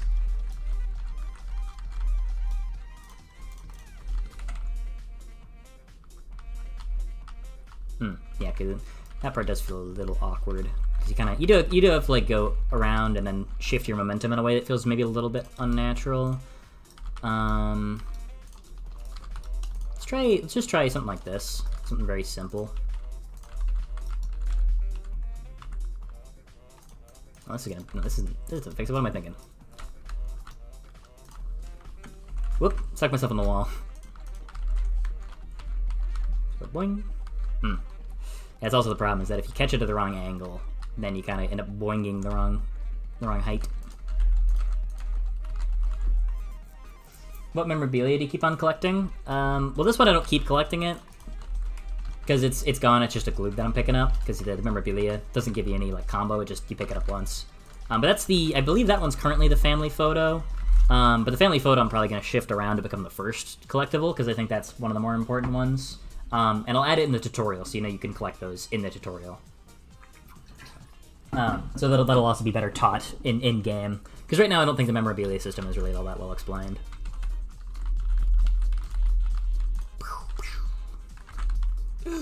Come on, get up there.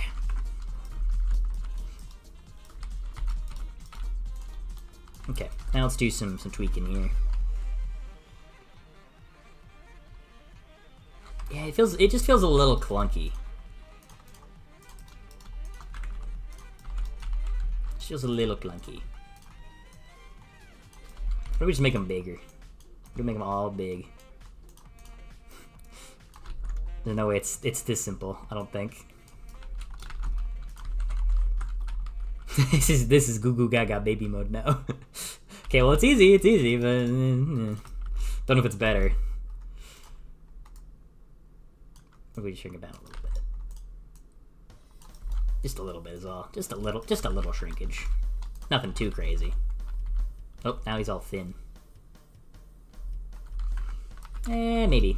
Maybe.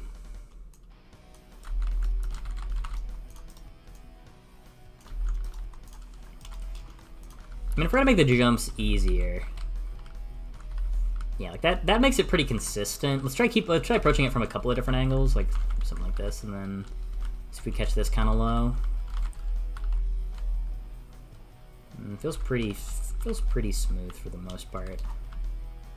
Feels easier at least to get it smooth. I think it would be... I think instead of having a part right here, it would probably feel better if instead there's one like right here, maybe? So that way you kind of have... It still makes you feel like you have to curve your momentum a little bit, but it curves it in a way that feels more natural. Yeah, like that. So you have that more smooth curve instead of having the sort of opposite curve. And then you can get like a really nice line up here. And then if we do the speedrun strats... So if we're doing that, then we can go right here. Then uppercut up here. Then boost ourselves. That way you can keep your combo going. Oh. That's weird. Why didn't that reach us? These do replace our momentum, don't they? They don't add to it? They don't? They don't.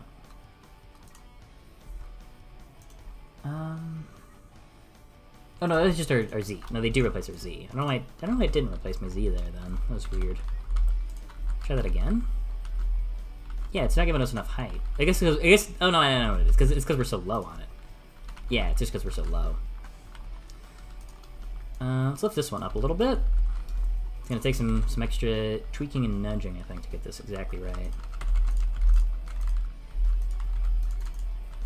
I think it's better also that if you do that, then you'll kind of end up approaching him from the air, which I think gives you a better idea. It lets you see what he's doing better. Man, it still feels a little bad.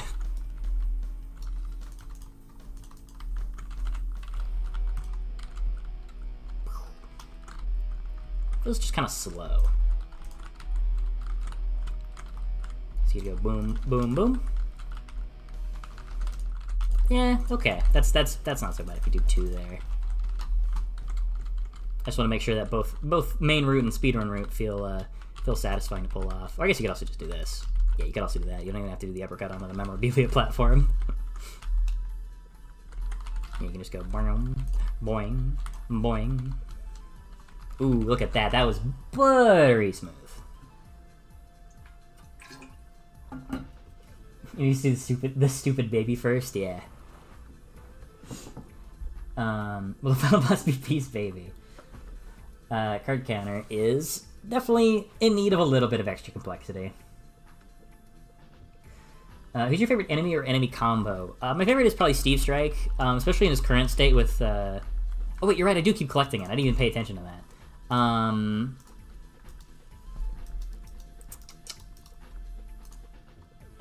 Hold on. Set collision enabled. No collision. There we go.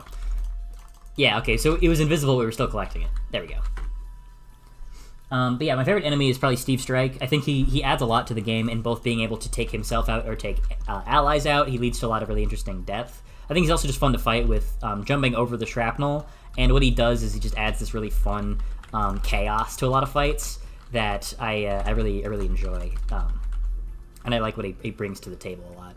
I think he's a very fun enemy, both to fight with and to fight against him or to trick him into helping you. I think he's very fun.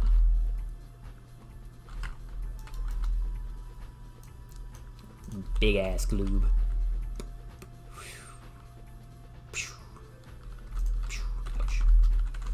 Now that gloob is a little bit misleading now because it's not really the intended direction.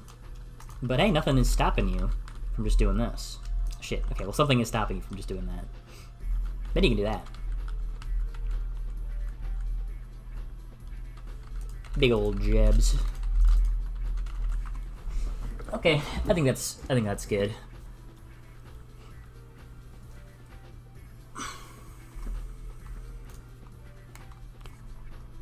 Okay, let's go back and take a quick look at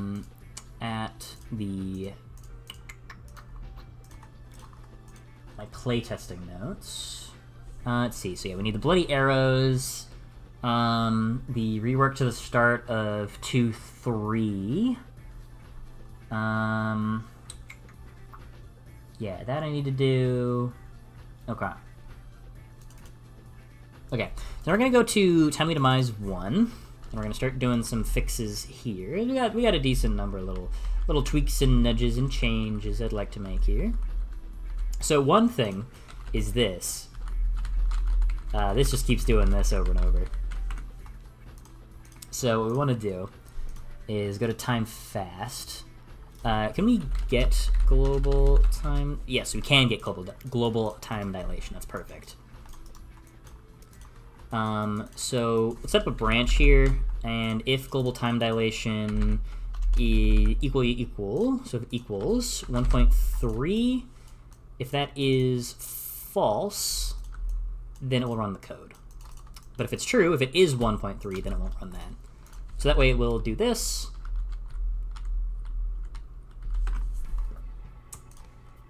Okay. Occupant begin overlap. If time dilation equals 1.3, if that's false, so if it's anything other than 1.3, then it does all this.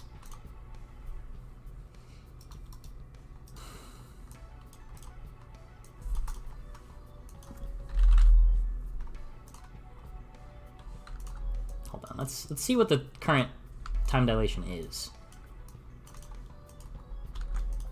So it should say in the top left, 1.0, 1.3, 1.3, 1.3. Okay, so it's 1.3. It shouldn't be doing this if it's 1.3. Yeah, because it's 1.3, so 1.3 is true. If it equals 1.3, that's true. Then why are you?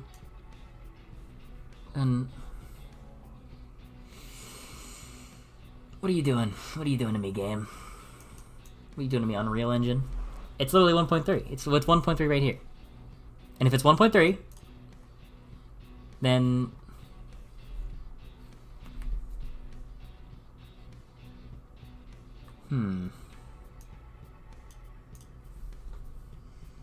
fix the code with Windows. I didn't think about that. Shit. Do the enemy names ever pop up in game? You know what? I did actually mean to add an enemy catalog. So that'll be good to do if I have time. A lot of them, some of them do, some of them do not. But they should be in the game. That'd be good. Okay, so the time dilation is 1.3. It's clearly 1.3. What if it's greater than 1?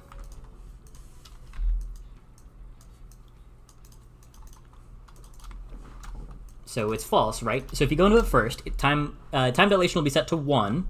So, in theory, it should be false the first time you go into it. It'll be one. It'll be set to 1, not greater than 1. So that way it'll run all the code. It'll set the time. It'll speed the time up. It'll set time dilation 1.3. But if you go and do it again, time dilation is now 1.3. Therefore, it is greater than 1. So if I go into it again, it should trigger that it's greater and then not happen. Okay, why did it being equal to 1.3 not work, but this did? Whatever. One other bug I actually want to fix with these guys. You can't shoot through them right now, and that's annoying. So let's go to collision. Actually, do they? No, they don't show up when highlighted, which is good. We don't want them to. But we do. How's it colliding with something? It has no collision. Yeah, it's nothing. Why does it block bullets? What? Custom ignore bullets. And then do you block bullets? Why do you have collision? But you don't. No, yeah, custom. Ignore everything. What are you doing? What are you doing, buddy?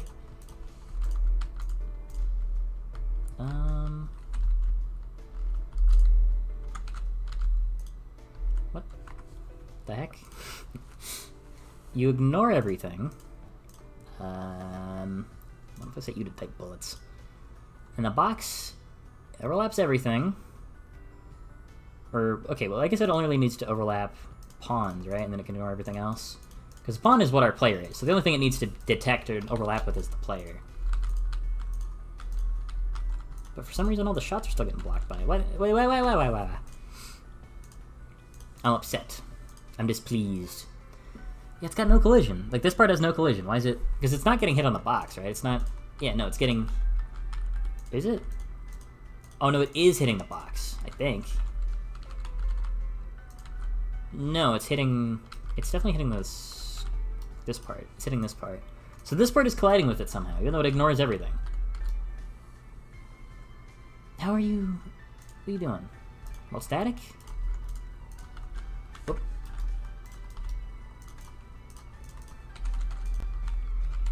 What are you doing? What's your problem? What's your deal, box? I thought I told you to not have collision. I'm asking for a very simple thing here.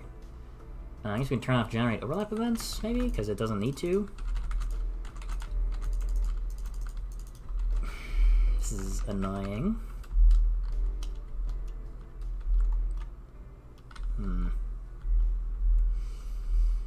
Why are you doing that? This one hasn't had any changes to it yet, so... Wait, is this one going through? No, it's not.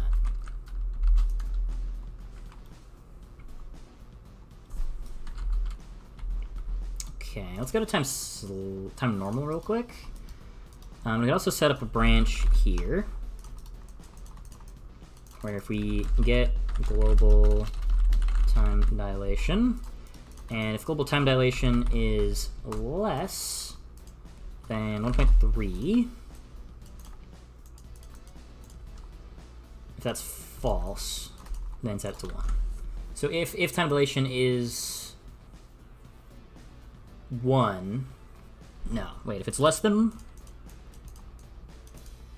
Hold on, let me run through my math. Okay, so you're going to be entering this with a time dilation value of 1.3. So if your time dilation value is... I mean, we can just try equals again. Let's try equals. See if that works this time. So if you enter it with a value of 1.3, if that's true that it's 1.3, then run it. But if it's not 1.3, so if it's more likely 1.0, then nothing happens. So nothing happens right here. But if we go speed up time first, okay, and then if we go back in, then it doesn't speed time down. Okay. We can just do another greater than 1, can't? Yeah, we can just do another greater than 1. What am I thinking? Don't gotta do anything complicated. We just have to set it up to be true instead of false. Yeah, there we go. So then, we go in here, and now time dilation is going to be greater than 1. Okay. I was overthinking it. You shouldn't equal float values? What is that? I actually didn't know about that.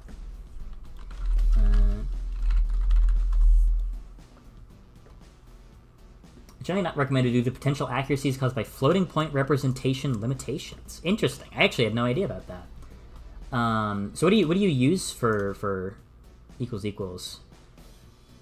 Oh, okay, I see. So don't compare floating point object representations directly. Well, I'm not sure if this is C++. It said look if they're close enough to the value you want to compare them to. Okay, so use like a manual comparison, I guess. Okay, I actually had no idea about that. I'm surprised I never learned that. That's really interesting.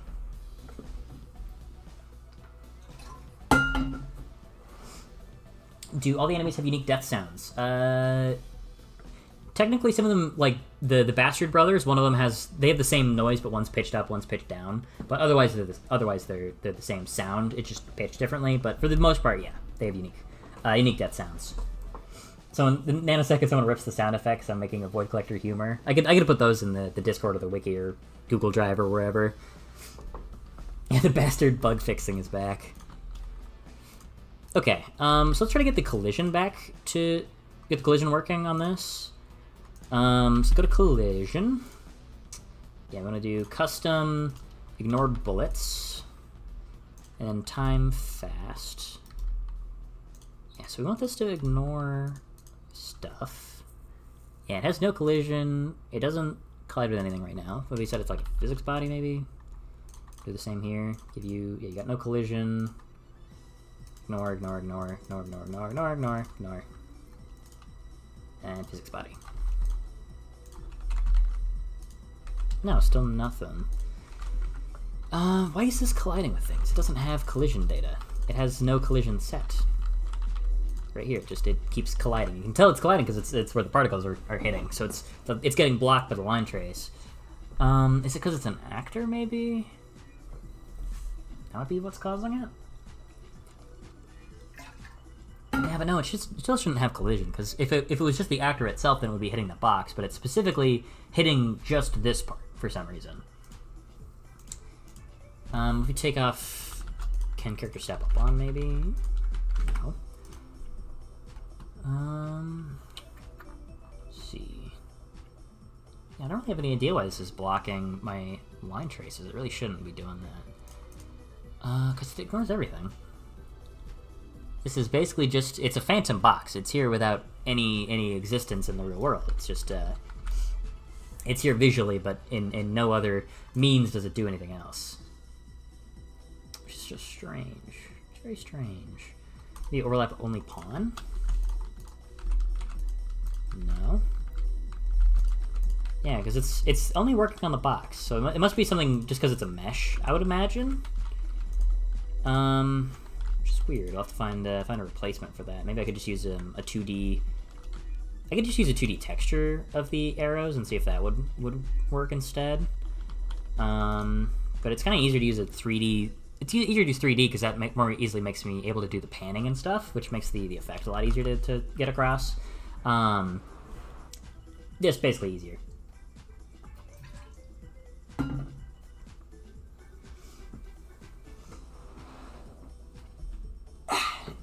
How did you record the death sounds? So I use this program called BFX-R, which is for making sound effects. And a lot of them I make by hitting the randomize button a bunch of times until I get something that sounds kind of funny. And then I'll go in and manually make a bunch of small tweaks to it to make it sound funnier, or to make it sound punchier, or to make it less annoying, or to cut it off sooner, or to extend it. But I'll use that to like give me a randomized sort of a bass sound effect that I like, or I'll just manually go in and make a bunch of tweaks myself to get it somewhere I like by just experimenting for a little while. But the way I make sound effects and stuff, the whole process is super like experimental and loose. I don't really have a super strict, firm process for it. I like finagling and fiddling until I get something that I feel sounds like it fits, you know. But if we can't get this box thing fixed, I'll probably just move those guys so they're not right in front of the thing, so you don't have to shoot them. Because that would be pretty easy fix. It's just to not have enemies right next to the gates that you can't shoot at. But it would be better just to fix that, so it's not an issue. Ooh. Oh shit! It downwarped me. That was crazy. Goodbye and welcome back again, Mr. Jonas. Okay. So we'll get that later. we fixed one bug there. Okay, let's go to 4-2 now. And there's one change I was wanting to make to Samantha, primarily. Let's go to her attack sequence.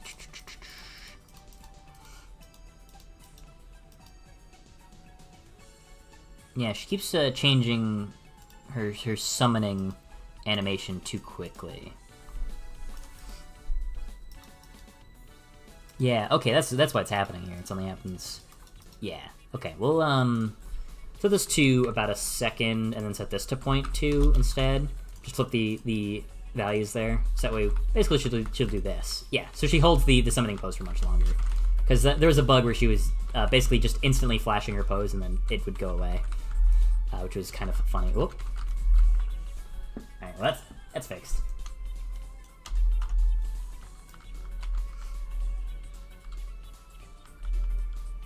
Let's see, I wanted to add a very slight backboard right here, because I think that would help this part feel a little bit more intuitive, to give you like a target to aim for, even if you don't actually end up needing to use it. Yeah, it just kind of feels a little bit better to have that there. Let's see. I still think I wanted to see if I could raise the death plane ever so slightly. Just nudge that upwards a little bit, see if that interferes with anything. Should be good. The only part is at the end there. Just because some of these bits, it felt a little bit too hard to get back up if you fell off. Which I think this should remedy that. You can't quite get back up here, which is fine, because that's supposed to be difficult. Okay, now we got another little thing here. Gotta move this guy over. Cool. And then one bug that I had was with good old Glourglass. For some reason, he just decides to be a pacifist. Don't know why. He just decides not to attack. So his gimmick, he doesn't do anything in slow mode, but then once the meter fills up, it goes over fast. And then... What the fuck? Why wasn't he attacking? I still need to draw a new projectile for him. Let me add that to the notes.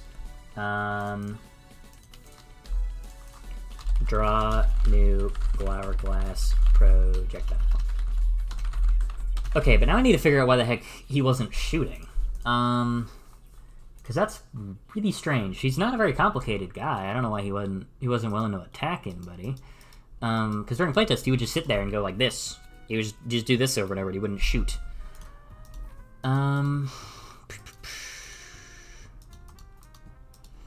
Yeah, so if he's in flip mode, then he spawns the attack. Yeah, I don't know why this isn't working. That's so weird. I'll have to get him to jump on again so I can test some stuff. That's so strange, because it works here, but it doesn't work there. And this is the only time that there was an instance like that where something would work on his, or not work on his, but work on mine. So that's such a strange thing. He still shoots Gunthers after like 2 months. I just keep forgetting about drawing a new projectile for him. I just don't remember. It'll take 4 seconds, but I just never remember. Hey Sans, how's it hanging?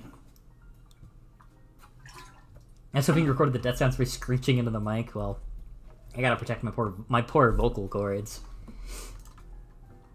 Okay, so we'll have to do some testing on that a little later.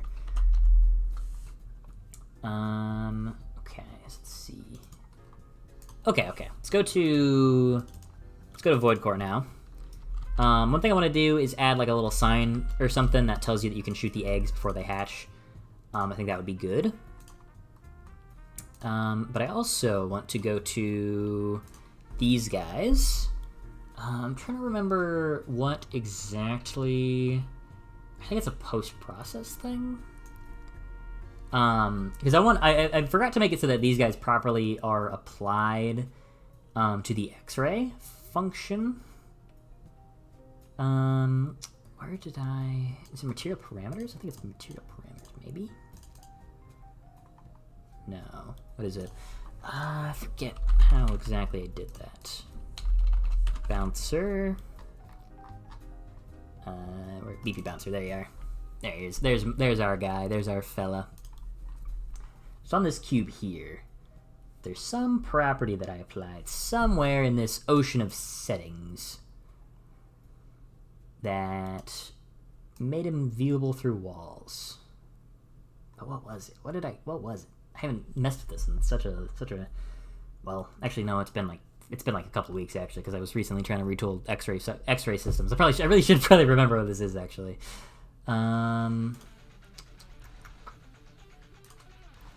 Collision, advanced, HLOD, lighting, rendering? That's what it is. It's got to be rendering, right? Custom depth stencil value. That's what I was looking for. It's custom depth stencil value. Yes. Render custom depth pass, stencil value 2. Yeah, that's what it was. Okay, so this part shouldn't show up on the X-ray, and it doesn't. But then this one does show up on the X-ray, and as you can see, because it's a mesh, it shows up properly. I still need to fix your jumping directions. Make void spawn jump gooder. And then this part I think I would want to tone down ever so slightly. Because you get kind of a big onslaught here. I'll just slightly tone it down by getting rid of the bat. I think that would be good. Yeah, because now you can use the ball kind of for your advantage even, which I think is fun. Yeah, that part in particular just felt like a bit of a large difficulty spike, causing a lot of deaths. Imagine the game releases and he still doesn't have custom projectile sprites. I'm not gonna forget that much, probably. Why do these streams make me reduce my fingernails to atoms? Are they that stressful? I mean, they're supposed to be a good old relax and fun time for the whole family.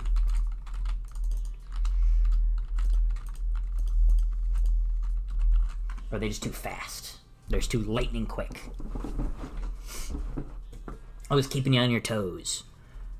Okay, so yeah, I gotta make a sign and fix the void spawn. The final boss needs some work, but I'm not showing them off. You gotta go play the game for that. Okay, so the main notes were that the boardwalks were kind of confusing, so I believe that's probably been fixed. He wants he wants to see 2 major changes to the boss fight. Ghost level again, we need to add the bloody arrows. And I want to add the bits that point you towards the exit right up at the top, and add some sort of notification that tells you when you've gotten enough void power to go enter the final area. So those are the 2 major things that I would still like to do, or some of the major things I'd like to do. Why do these streams make me reduce the skin on my fingers to atoms? You guys have got some problems. You gotta get sorted. Why'd you make Ball Bastard so cute? Because he's cool. Because he's cool as hell. Now he's inspired by Mario Sunshine Piantas. So I guess you just maybe you just like Piantas. I mean, I like Piantas. I think Piantas are sick. That's why I referenced them, because I think they're cool.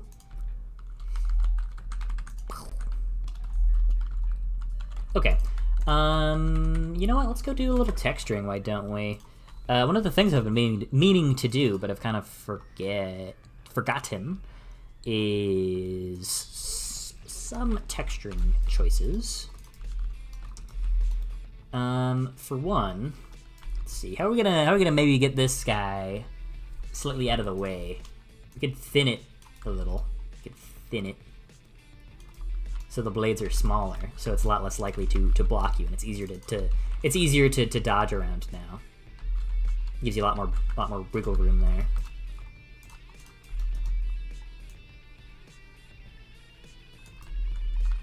Yeah, that'll give you more space to work with.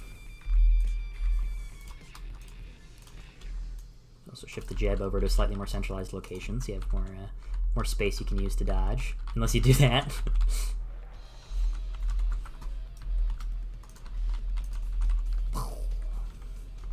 Okay, but let's see if there's actually any places in here where I'm going to need to make this. I will, okay. Because one of the things I was meaning to do was go into these slopes and give them the exterior texture, building exterior. There we go. So that way you get a nice different, you get a more clear delineation between texture types, which I think helps out quite a lot. And then I think we're gonna need, yeah, we're gonna need one here as well. Building exterior, there we are. So I was kind of thinking about maybe reworking this section slightly. I don't know if it really needs a rework exactly. It does kind of just give you a lot of height right here, though, which feels maybe a little clunky. Shit, I got shot to death. Yeah, sometimes you sort of just like down warp to it right there. But other times you do not down warp to it right there. I mean, we could just do this, right? We could just get rid of both of them and then get a super trampoline in. Because we haven't actually introduced these guys yet. And then give it a launch of maybe just about 1,000. Holy shit, not anywhere near 1,000. 3,000, let's triple it. Whoa! Okay, that's too high. But what if you just like walk into it? Ooh, still too high. Okay, 2,000. Shit, too low. 2,500. We're gonna get it. We're gonna get it. Check it out. Shit, still too high. 2,200. No, not that. 2,200. 2,200. Still a little clippy. Okay. Hold on. Check this out. And we do this. Boom. Look at that. And now it's gonna be so buttery smooth. It's gonna ooh. Almost. 2,100. Ooh, look at that. That's so buttery smooth, dude. That's so slick and smooth. Nice. Oh, also, I don't know if you're here, Oro. But if you are, look at this. Look at this. Hold on. Look at this. Look at this. You don't get stuck to walls anymore. I figured out how to fix it. It kind of makes you jumping up slopes a little weird. It doesn't really change anything. It just makes your camera bump up a little bit, which, again, when you jumped up slopes originally, it didn't really do anything. But now you can walk up and down slopes against walls and stuff, and it's smooth. It doesn't arbitrarily slow you down for some reason. My Voltaic Rust Pluns are saved. I hope so. Would you do a speedrun contest for the launch of the game to entice people? Yeah, I would like to do that, actually. Like a full game run contest would be good.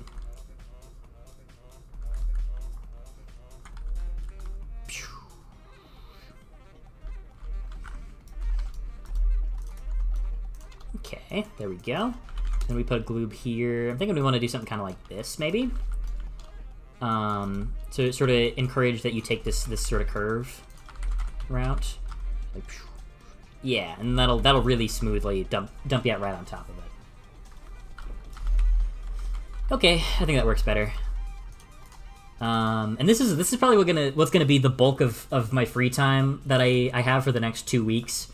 Is gonna be just a ton of going through levels and making these really small little changes that probably will not be noticed by most people, but I think will, in their totality, end up to making the game a lot more playable. And not playable, but fun. Good. More gooder.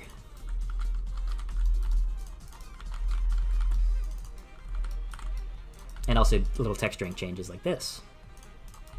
Because, like, look at that. Doesn't that just look so much better now? Doesn't that just look so much better?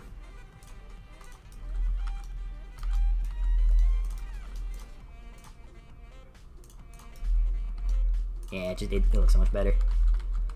That's also something else I want to do. Is more visual tweaks to, especially worlds. World 4 needs it the most. World 3 would benefit from it. World 5 would benefit from it. I mean, any world benefits from it. The final world always benefits because if I had any props to previous levels, I can add them to World 5 easy.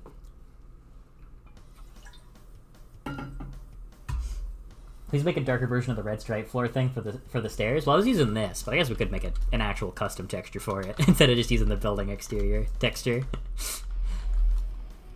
Hey, fuck it, we'll do it now.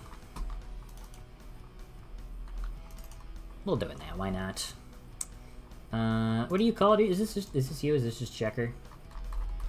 Yeah, it is checker. Let's make a copy. Rename you, and your material instance already, so that's good. Dark checker. It's very easy to forget because there's a lot of things always happening. There's a lot of things that are fighting for what's going to be more important to add or not.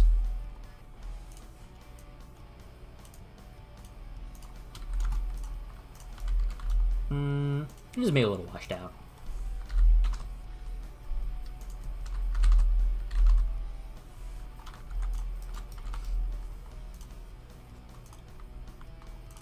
Let's add in dark checker. And let's just give that a test, see how it looks. There we go. That does look nicer actually, because ooh, look at that. That is actually pretty smooth. It lines up, goes from all the way up to there. I do think I want to adjust the colors a little bit. Pull that up over to my second monitor so we can make some tweaks and nudges.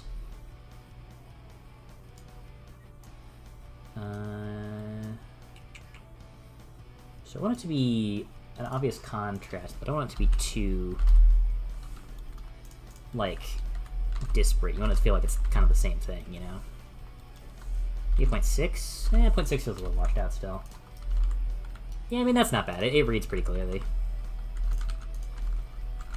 Yeah, no, don't want to make it too saturated, because then it would conflict with the walls, which are also pretty saturated. Don't really want to have everything fighting for color saturation real estate. It's kind of good to make the floors a little bit less bright to give that greater sense of visual distinction.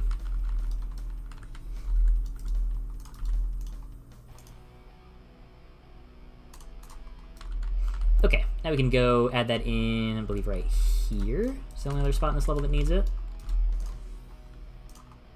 There we go. Okay, then we can go to the hub area next, actually.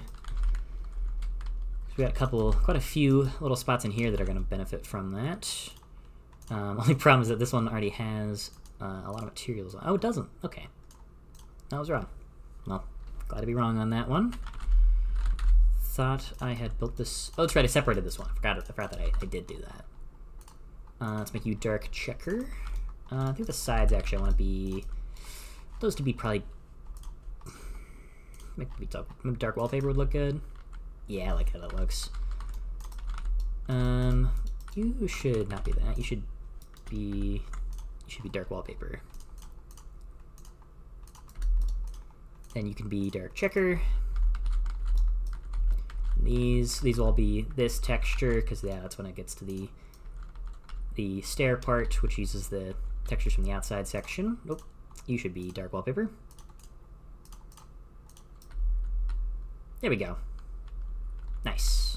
Nice. Finally my goal has been accomplished. I think there are more windows. Yeah, it always needs more windows. Add 2 for it.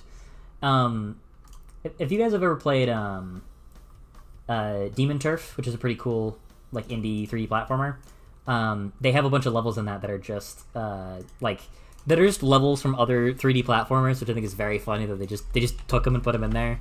Like it's got Tick-Tock Clock from Mario 64 and some of the Bowser stages again from Mario 64, which I think is quite funny. And that'd be fun to do on my own. Is just take some of the levels from cool levels from other games or locations and just plonk them in there. Now this is going to be quite a bit of dark checkering.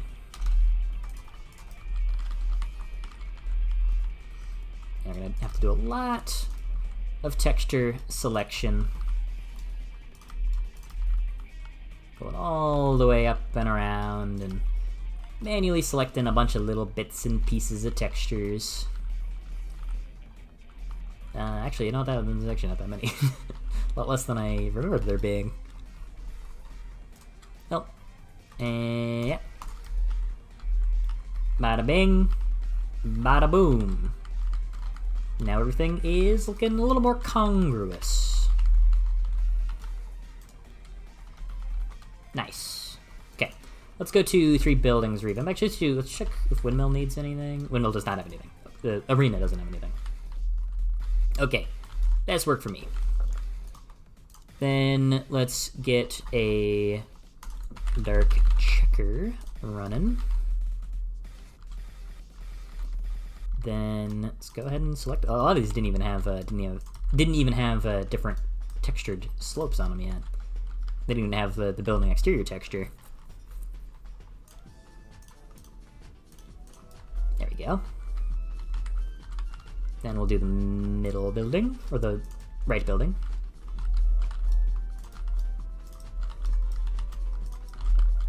There we go.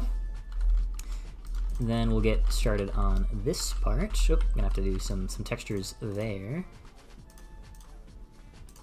Oh, right, because those were all untextured. Yeah.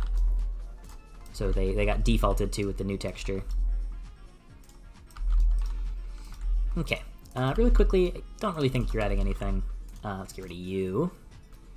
Then we can go in and add, edit all the materials again, because we put in a bunch of new stuff. So we got to get that adjusted. Let's get the wallpaper. You dark wallpaper. Wallpaper.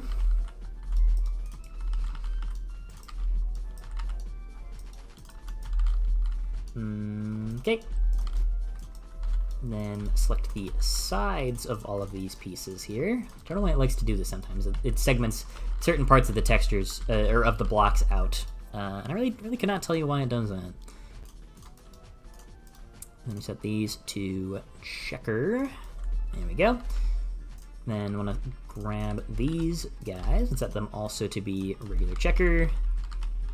Cool. By the way, if you're wondering why they're called checker, or why the texture is called checker, it used to be a checkered pattern, which you can see in some of my earlier videos on the channel, but they do not do that anymore. So that is why. A little bit of lore for you. It's like Ceiling Purple. This used to be a purple texture, which is why it's called Ceiling Purple, but it is no longer purple. So it's a bit funny looking at the incongruity of some of the elements that have changed over time.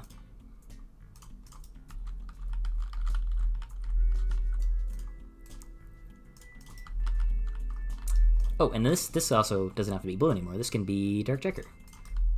Yeah, just forgot about that. Okay, I think every other part looks good now. Yeah, okay. Oh, my nose is so itchy. Texture lore. Yeah, the deep texture lore that's what everyone's coming here for. So I believe I did texture, all the retexturing I did in the other worlds already. Yeah, except for the final level of World 2 and some of the parts of World 3, because they need larger overhauls. So those are not done yet. Okay. My throat is sore. I'm gonna get some water. I think I'm gonna get some honey in here to soften up my throat, heal it up a little bit. But yeah, I think that'll do it for today's stream. Thanks for joining me, everybody. I hope you're as excited as I am for this game to be released in a little over 3 weeks, in exactly 20 days actually from today. So that's pretty exciting. Definitely not anxiety-inducing. Okay. Anyways, peace out, everybody. See ya. Have a good rest of your Sunday. Hope you have a good lazy Sunday. Not like me, a very busy Sunday over here. Bye-bye.